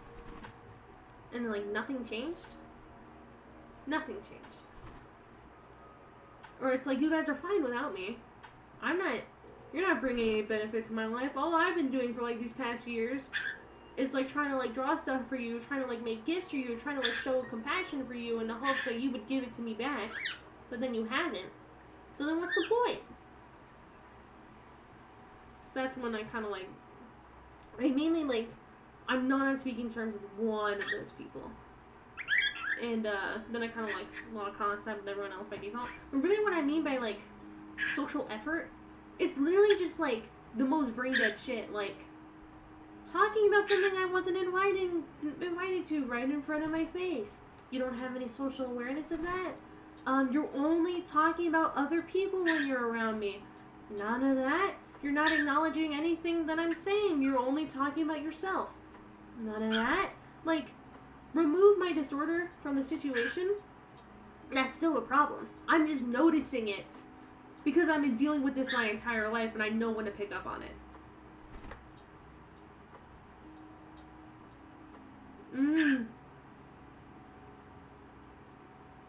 Yeah, so, yeah, it's not really like, it's kind of just, like, emotionally exhausting for me. Because I always have to, like, go through that. I feel like, so far, I always have to, like, have that thing where it's like, oh, I have autism, or, like, blah, blah, blah. And they're like, okay. And then when it comes to the time where I have to actually, like, call for accommodations, or it's like, you're hurting me because, like, I don't know, because you're not including me, or, like, whatever. When it actually comes to that, like, basic, like, social etiquette, I feel like, like, kind of brain dead shit. When it comes to them where they actually have to, like, be a decent person, like, put an effort to, like, being a decent person, which is really all that I need, then they're like, nah, I just want to be, like, an empty asshole.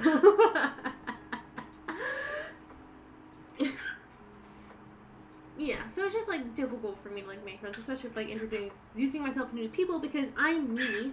I'm like, hi, my name's Lucy, I'm an artist, I make this, I draw this comic online, it's called Lucy's Dollhouse, it's about a bunch of people living on the internet. It's not everyone's cup of tea, because it's very, non-linear, so read it if you want. Anyway, I like drawing, you know, that kind of thing, or it's like, I like challenging myself with writing by going for very controversial things, such as suicide, assault, first-degree murder is one of them. My most popular story I've been working on for the longest time is about the interaction of human psychology with a supernatural force, how it realistically reacts, and then he's also Christian. You know, I'm going to be very comfortable with that, and I assume, or every time I mention it, they just kind of like slowly blink. It's like, huh. I can't really, like, ease anyone into that information because I don't really know how. Anyway. Okay, very cool. Thanks for answering my questions. I feel enlightened. I now have a complete biological background on the entirety of your soul, and it will be stored for eternity on the cloud. Very exciting. I am excited for that. Thank you for listening. I appreciate you asking, and I'm glad that I could kind of, like, chip in. I have my motive going, hey, 90% of these people have not sent me a non-answer message literally once. Yeah, it's like a little stuff like that. It's also just kind of like small thing equal big thing to me because depression. I forgot there's a symptom of depression until I read through the symptoms of depression, and I'm like, oh. Alright. See, the thing is, this is a filter. If you tell those things to someone and they go tell me more, you know they're a friend for life. Right.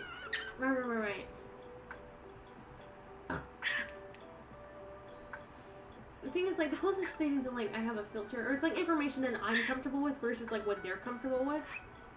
In terms of, like, if I was, like, seeking out dates or something, like, I don't know, Tinder, something like that. If, like, I was going out on dates with, like, random Tinder people, then I would be upfront with that. Then, like, immediately they get, like, what? If they're immediately, like, concerned by that, done. I don't have to waste my time. I don't have to waste my time. Oh god, seeking out dates. See, that's why I'm saying that it's a hypothetical, because I'm not currently doing that. Not gonna lie though, I was considering it. Because it'd be funny. I would get so many funny stories. Yeah. I'm currently going through a thing, and, well, fuck. Have my condolences. I hope that you get through your thing okay. Alright, I need water. I need more water. I might make... Pluto. I might make tea as well. So, I'm sure there's more that I can talk about. I'm gonna at least try to stretch this to, like, a little bit over 2 hours, because I can keep going. Excuse me. Sorry about Pluto. I'll be right back. I'm gonna get water. I'm just gonna go to my away screen. If you want, if anyone else here wants to drop any questions for me about, like, how I personally, how my disorder affects me, how it's reflected on me, how I interact with other things, or also just, like, general questions about autism, because I'm pretty well read on it. I just don't really know, like, the new... Pluto, no. I just don't know the new terminology. So just help me out with that. But any questions, shoot them at me. I would be more than happy to, help you out. I'll be right back. I'm gonna get some water.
it's me. Hi, it's me. Wait.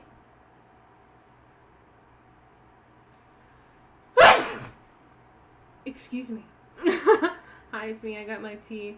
I ran out of, I just used the last one. It's not even like the special tea. It's just from Trader Joe's. If any of you know Trader Joe's, it's just like a grocery. It's like an all organic. It's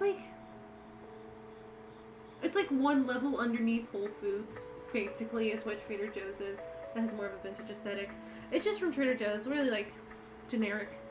It's just pomegranate white tea. It's really good. I'm using the last bag right now, so I'm kind of bummed about that, but it's okay. I'm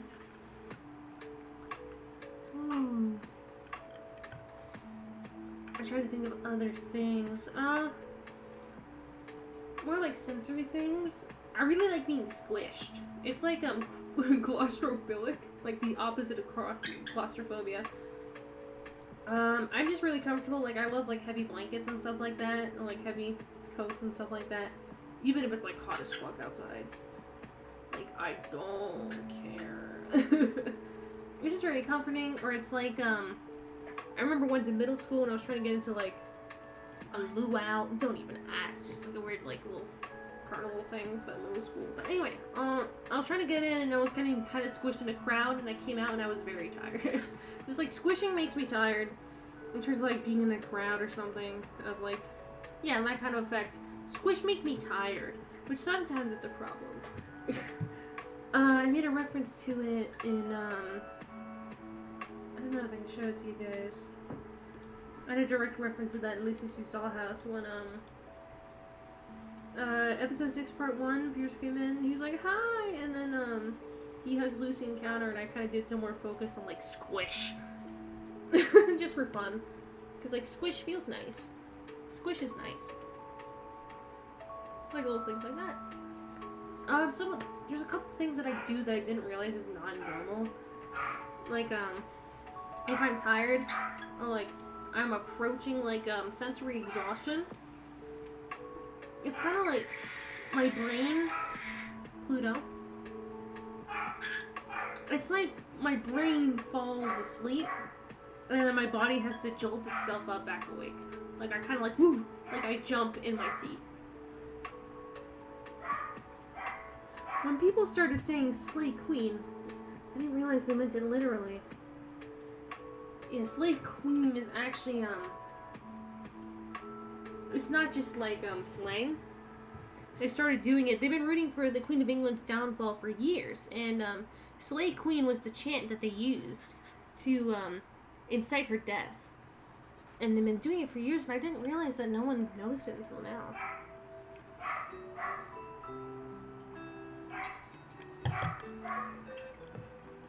I didn't laugh afterwards. I was trying so hard. That's another social thing. I can be pretty dry, but I give myself away because I laugh afterwards. It's just kind of like a social thing.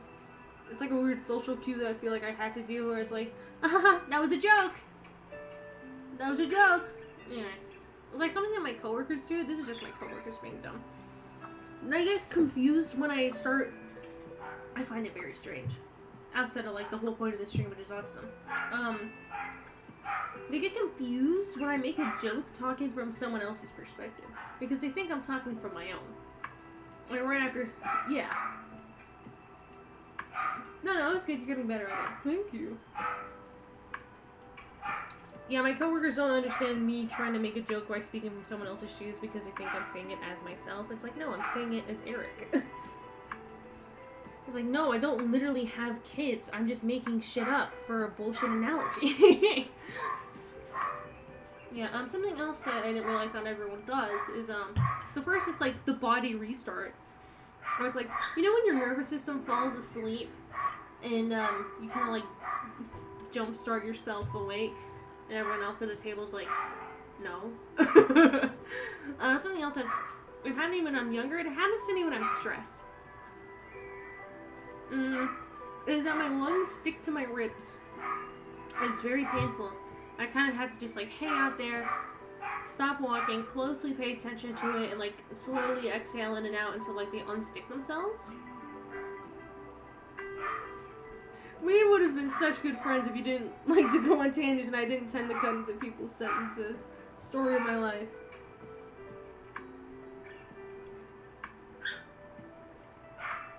I cut my lip and shit's getting everywhere. Huh. Oh, how bad is it? Sorry about Nomu, by the way. That's Nomu. No. It's like pretty bad.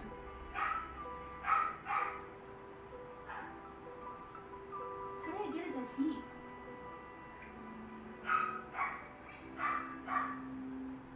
I must have meant that I picked that in and I wasn't paying attention. I'm sorry about the dog! Not that your changes are bad, they just don't sync up well with my shit. Totally get it. Totally get it. None taken. Only here do I go on tangents. When I'm in real life with other people, I friggin' shut up. Like, I have no, like, conversational spine. Which is very difficult with, when I'm visiting, like... When I'm visiting my extended family, it's very difficult because they're all very, like, aggressive talkers. What I mean by aggressive talkers is that, like, they have a lot of, like... It's aggressive. Not in, like, necessarily a negative connotation. It's just that, like, let me check on the dog. I'll be right back. I'll be right back. What's going on with the dog?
apologize. The dogs were fighting over food.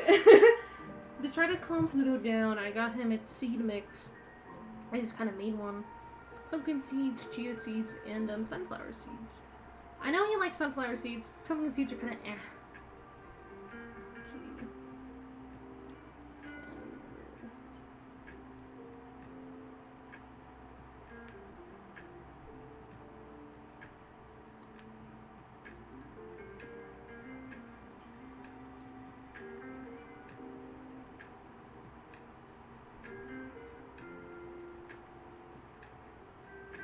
Okay.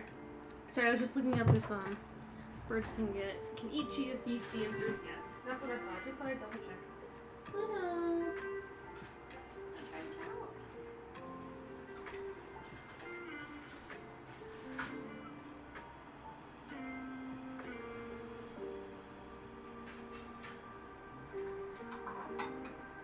There you go.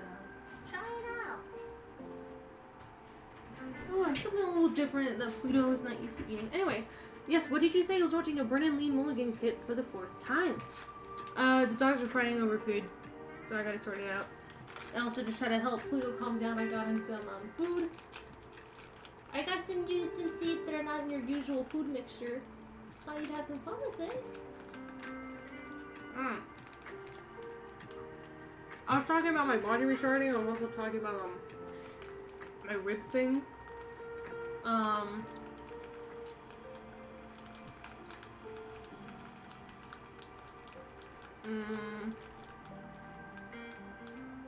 That's about it. What's there? Oh, I'll probably try edibles at some point. I just don't know what they're gonna do to me. Because I got like opposite brain. Because my focus medication is a narcotic. That's why it's so fucking difficult to reorder it, to refill it. Because you're extremely cautious with it, of course, because it's basically speed. And like, I understand the precautions, but sometimes it's like, I just need to focus. I just want to focus like a normal person. I'm hyper. I get hyper when I'm not. When I miss my medication. When I miss my Ritalin. I get hyper. No, it's so funny. So like an actual depressant, marijuana, what is that gonna do? What will happen? Do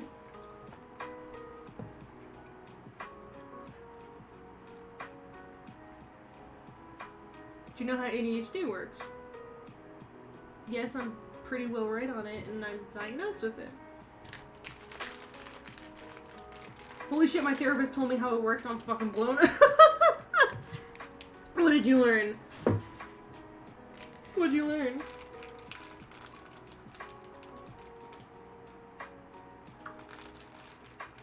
Oh, chemically. Right. Isn't it, what does it produce? Shit.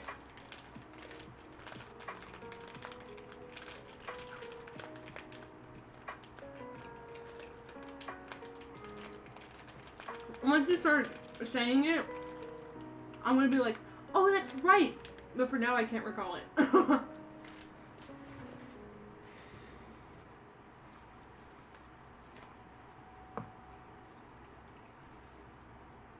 I did at one point know, but I forgot. So,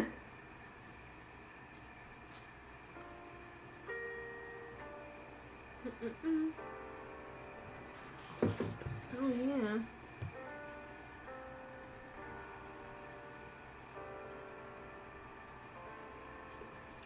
So how your neurons communicate, excuse me. So how your neurons communicate is by firing neurochemicals like dopamine or adrenaline. If for a neurotypical person, those stuff just stay there for how long they need. That's something else I have trouble with. People that are neurotypical, I forget that they exist. You just have nothing wrong with you? What? How? Why? What? And for us, the fucks just get absorbed into the moment and nothing interesting happens. That makes sense, Right.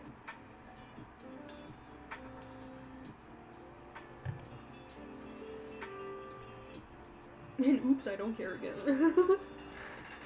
Right.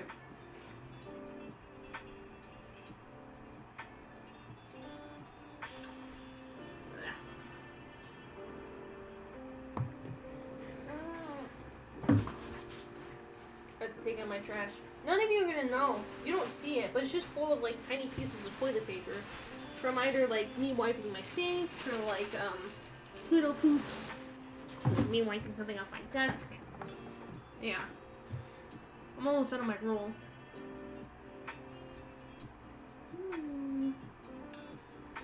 Yeah, I realize I'm getting off my autism topic, but I'm trying to remember because there's a lot of things that like I do or I did, and I just don't notice or I genuinely don't remember because especially when I was younger.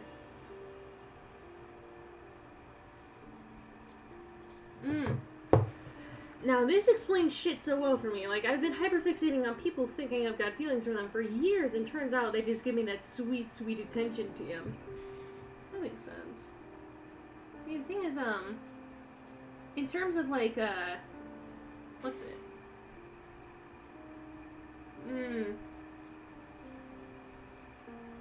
I don't have the... What's it? I don't have the H? I don't know. I don't really hyperfixate. So it's like... In terms of like outwardly to like other things, like other media, I don't really hyperfixate. I was like,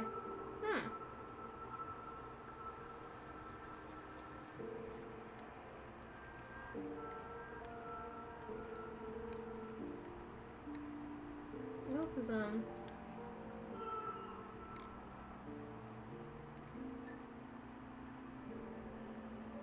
Yeah, I mostly don't hyperfixate, but people?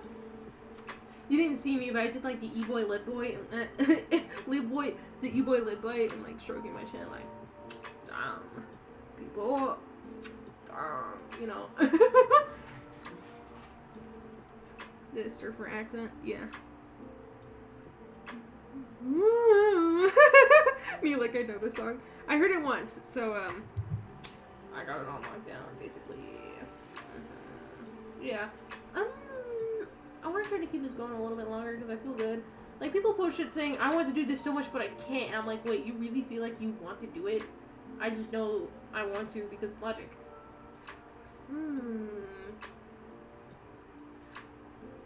There's so many, like, mannerisms that I have now. That, because, like, what you said kind of reminds me. There's so many mannerisms I have now that's both, like, a mix of, like, what's been permanently integrated into my brain from birth, aka autism, and what I've socially conditioned myself to do, and what other people have socially conditioned me to do because of the social struggles that I had when I was a kid. There's like a lot of little things that I can't really necessarily get rid of. It's frustrating.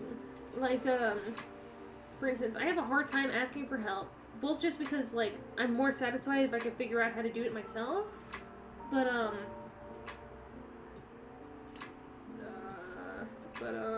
what's it? I'm both more satisfied if I can do it by myself, but then it's also, like, I want to be as least of an inconvenience for people as possible, because I thought that was a problem, in terms of, like, when I was younger, and, like, trying to figure out, it's like, why don't I have any friends?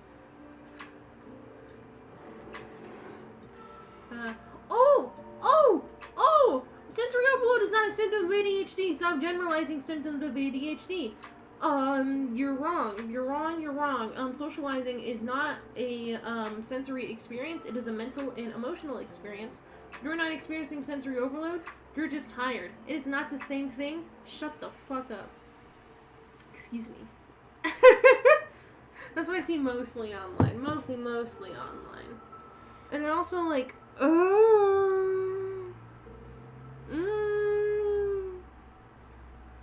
you're trying to educate people about the spectrum disorder, but you're generalizing?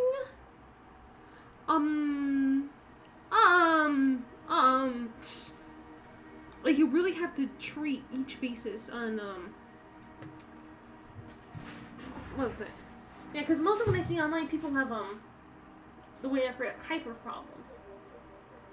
And I have mostly hypo problems. Like, those kind of people where it's like they have behaviors that they need to mask, or like they have like symptoms or something that they need to mask, that like they need to like conceal from people because of your judgment. I don't have any of those at all, because in terms of like social functioning, they have like a higher level of it. I don't know if I'm making sense. They have like a too much problem. Like, according to the template of a regular person, they have a too much problem. So they have to like tone it down, and they have to reel themselves back, like masking. And I have a too little problem. My too little problem does not get talked about a lot. Yeah. Well, I don't know if you need to be told this. Your friends wouldn't be your friends if they weren't ready for you to need them sometimes, or a lot even. Exactly. And that's why they're not my friends anymore. Thank you. Thank you. Thank you. And also, like, so little has changed. Like, they weren't really that, I answered, like, what I do and, like, my passions. They weren't really that involved with them. I think they only involved themselves because they felt the need to, but then that's also just my brain telling me that. Because it's also just, like, it's also just, like, my art's good, so, like, why wouldn't they be involved with that? Anyway. What was I saying? Sensory overload is not a symptom of ADHD. You're just socially exhausted. It's not at all the same thing. Sensory overload is a sensory integration problem. Like, as you just said, is your brain not producing enough of a chemical, which I believe, off the top of my head, I want to say it's dopamine. I want to say it's dopamine, but I don't remember. But, like, yeah. So I want to say it's dopamine. Or it's like, straight off the bat, no. Because, sensory,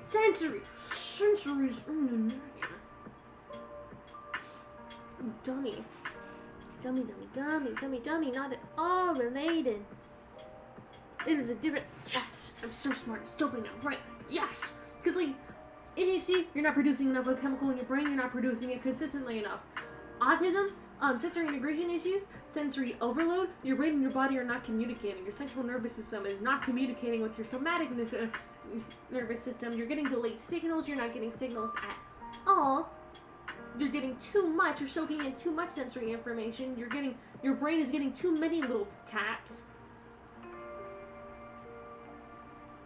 It's just not the same thing. It's different parts of the brain. It's different systems in the body. So I'm like, you're a fucking idiot. You're a fucking idiot. Alright, no. Yeah. So, like, when I feel like people are trying to educate people about autism online, they're being too, like, concrete. It's like, it's a spectrum disorder. You need to specify that you need to judge each case individually, and you need to refresh when you're talking to a new autistic person. Because, like, some of the behaviors might be similar, because we do, like, share most of the same core symptoms, but also might be completely different.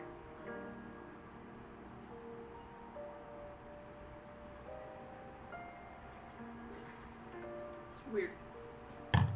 Anyway. The reason some people are also hyperactive is because you need something to be there, so we use adrenaline. Because there's nothing there, someone can come up and eat you. I see. So, in terms of, like, how my sensory integration problems, how, my body communicates with my brain, is that, every signal that I have is delayed. Like, going to the bathroom, delayed signal. It's not like a slowly, like, I have to go to the bathroom. It's like, gotta go to the bathroom! Or hunger. It's like, you're hungry. It's not like, oh, but, like, I'm a little bit hungry. It's like, I'm not hungry. Now I'm hungry. Snap. Boom. And it's the same thing with emotions. Because, you remember, I don't know, someone heard this. Some stupid shit on TikTok. It was like a, shoot up your school day or something like that. So, like, schools in my area, like, heard about it, and they're kind of, like, just, like, on a high guard. And it's like, this is happening, by the way. And at the end of the day, fire alarm at my school goes off. We're all freaking out. Bro, my class is sobbing. Usually in like high intensity situations like this, I'm just kind of like in the moment. I'm like flat. I don't know. I can like keep my cool in tense situations, but not for long, because like after it was all cool, because we had to walk over to the auditorium. So because it was a choir, but after that, wasn't until we were already going in there, we're sitting down, that then it hits me, and then I get emotional, and then I feel like crying, and then I need a hug, and I need to like chill out, and then I get like the shakies, and I'm like, ah, and then the anxiety just hits me like a truck. So it doesn't get to my brain right away. Do you get like complete 180s? Do you mean with the delayed message thing? It's not like, it's like a 180 with like a little bit of a fade in. But it's not like as much of like a gradual, like, slowly getting to your brain. It's like, it doesn't get to my brain unless it's like emotional 180s. Oh, sorry. But at least I should have clarified that, because I was saying like a snap instant, which like just sometimes it feels like that. But more realistically, it's like if you have like a long, like I'm thinking this in like a waveform, like a normal person has like a long fade in for like, yeah, and then for me, it's like the earliest parts of the fade in just like cut off and then it jumps straight to like this other part and then before it fades in all the way. But emotional 180s. I repress my emotions. That's my problem. I do it subconsciously. It is not something I do on purpose. And it's a real problem. Or it's like I can't overtly ask for anything. It's a problem. It's also just like, yeah, no, emotionally, maybe it seems like that to some people, because I internalize everything, and then eventually it's gonna come to a bubbling point where I actually, like, need to cry and, like, let it out. Yeah, getting me to cry is so hard. It frustrates me. I feel like I've been pushing away stress and anger my entire life that now I cannot argue.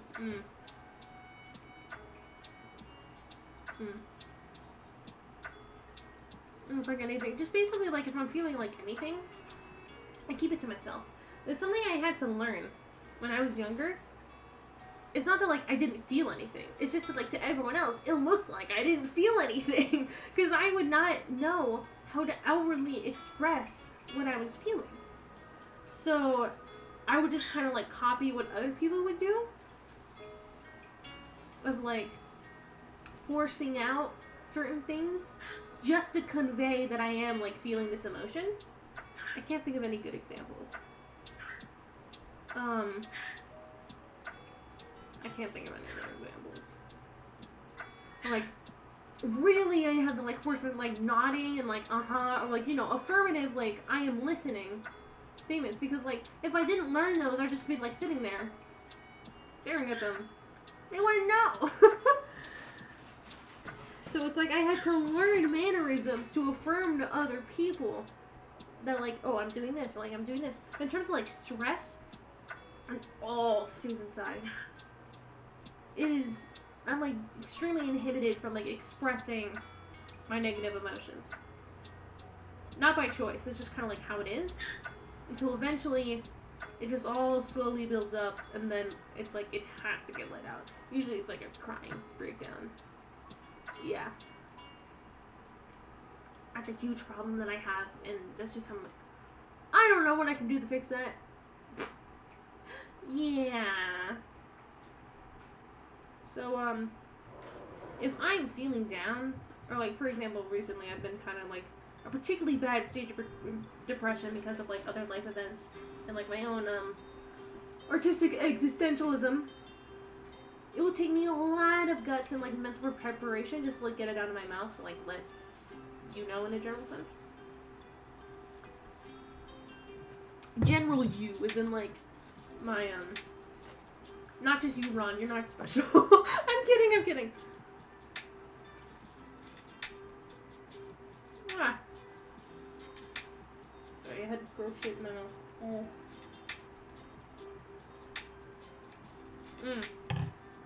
Art problems? Yeah, I'm just having existential problems.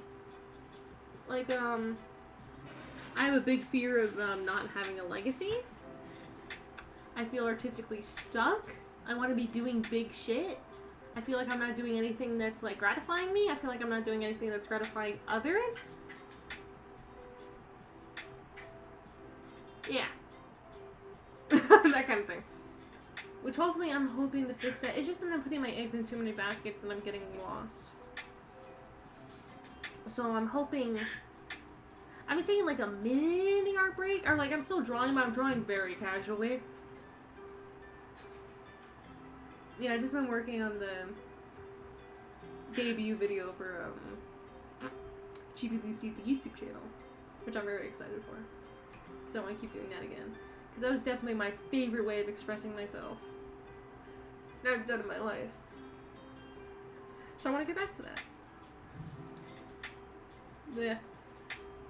No, I just realized there's a lot of other good stuff I'm going to bring up because, there's a little art series I did. I made a highlight it for my Instagram. I called it, sorry, my best friend, comma, hasn't left me for years now. Okay. Alright. I am happy for you. That is wonderful.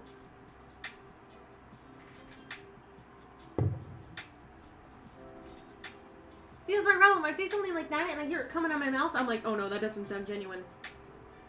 But, like, it is! I swear, I promise, it is. It is. It is. Yeah. Yeah. Okay. I'm trying to think if there's anything else, that, I should be mentioning. What I was going to say is, it's on my Instagram. I have an art highlight, because I started making little highlights for my series. Is, it's abbreviated as CL Trauma Center, but it's meant to be, Chibii Lucy Trauma Center. And it's about, all the drawings in here are about, my experiences. And, like, all my personal stuff. Or, like, different things. It's, like, my friend frustration. Some of them are, like, much less overt, because I'm not... It's, like, what's overt to me, what's obvious to me is not obvious to other people. Again, that sounds self-righteous. I'm so bad at this. That...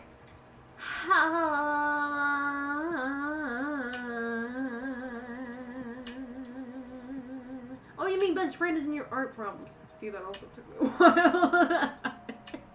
I'm sorry. I'm both very, I'm both very socially intuitive and I'm both very socially dense. I'm both at the same time. Again,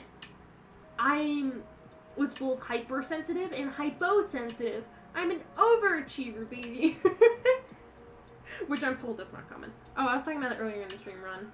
I'm gonna save this. I'll probably put the VOD of this on ergonomically, just so I can permanently have it, because I think it might be an important resource. Just like I don't have to repeat myself, and it's like a documentation of me talking about like all this. But Chibii Lucy Trauma Center is a little RP series. It's a lot of me talking about me falling out with my friends, how I feel with like blah blah blah, you know. So and some of them are mostly just kind of like gobbledygook. And it's not like, because I'm not good at symbols. Because I make symbols too subtle. Because, I don't know. I'm not good at symbols because what's obvious to me is not obvious to other people. But,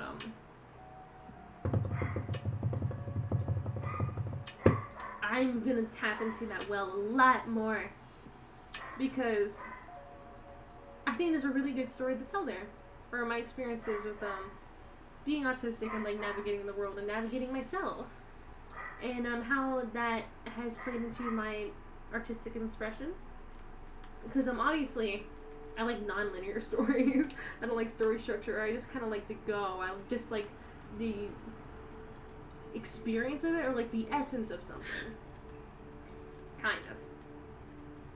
Lucy's Dollhouse, because it's not, as of right now, it's not linear. It'll get like a little bit more linear, I think. But, really Lucy's Dollhouse is more of, like... Of course, it's not in its best shape yet. But really, it's more of, like, a sensory experience, almost, weirdly. I don't know. It's just meant to, like, be experienced with, like, a rough story and, like, a rough idea. And what I'm going to project into it, just like my frustrations with social media, my frustrations with my artistic expression, like that kind of thing. That's also why I like non-linear things. It's just easier for me to express myself. I don't know. I have like linear shit too, but I want to do for videos. I really want to tap into the well that is my life and what I've done, how I interact with the world. Because all of my trauma or whatever, to be a bit more personal, it comes from neglect. My problem is what I haven't received rather than what I have. And I really want to share that with the void that is the internet. I really want to share that with everyone. So I hope once I come back to Chibii Lucy, I'll be doing that a little bit more. Because I've become very comfortable with a little story experience. My debut video is very oriented with that. So it'll be good. It'll be really good. I'm really excited. You know what? Just because now I'm getting a little excited over this, I want to play you, because there's a sample, the beginning sample is one that I used myself from a long voice message. Which, like, I'm pretty emotional in it, but, like, it's just a snippet, and you don't have context, and I like it. So I'm comfy with it. So, this is like a little sneaky peeky. I'm gonna play you the audio for the video. This is what I've been working on animating. Which I had the first part of it done. I'm almost done with this one hand-drawn section, and then the rest of it is going to be like After Effects animation. I'm pretty far into the storyboard. I'm mostly going to be focusing on that. Lucy's Dollhouse, I feel like the progress has been very like stagnant, at least like, no, I'm really close to finishing it. I'm at least episode 6. I know. I need help! Universe! Make me famous so I can have other people work on my comic. Please. Please. Yeah, but... You know, people don't talk much shit at taking turns in conversation. They're not really afraid. You know, that's kind of what I've lived with. I'm kind of sick of it. I am sorry. I'm literally sitting too. Oh, I'm not sorry that I'm asking to be accommodated. But incapable of helping me. You do not ghost me. You articulate that to me. What the fuck? Hi!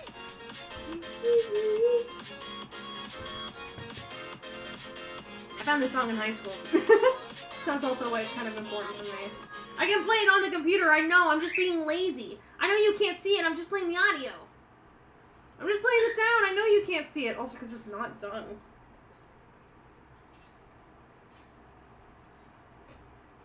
And you see it, I have to like open up Animate, I have to open After Effects. I don't want to.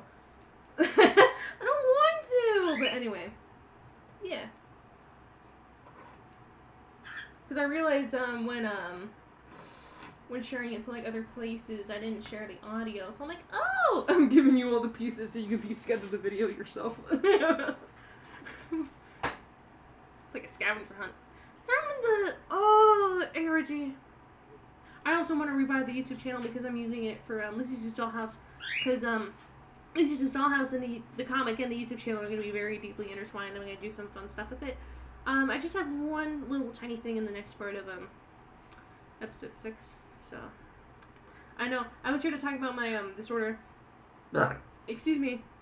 Excuse me. I autismed myself out. So now it's just doing some chilling. Yeah. So that's gonna conclude this. This was very cathartic for me. So I appreciate anyone that stopped by, and I also appreciate anyone that's gonna check in on this because the video is gonna be up for a little bit, I guess. So I appreciate all. Thank you. I love you. I'll see you guys when I see you. Probably Tuesday. Because Tuesday, Thursday is when I don't work. But I also don't work tomorrow, so maybe I'll do something tomorrow. I don't know. When my shit's actually working. Sorry, it's just kind of like a cheap cast today.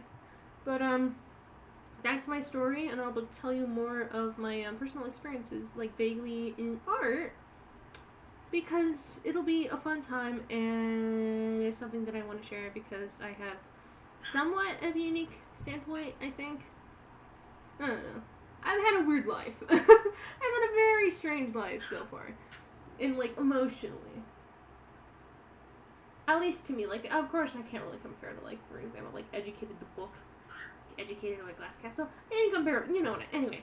The more I talk, the digger I beat my grave. So, thanks everyone who checked in. Thanks to anyone who listened. Thanks for that. Pluto says bye. Pluto, do you say bye? I'm glad the seed really quieted you down. Alright. Bye. Love you. Bye. Thank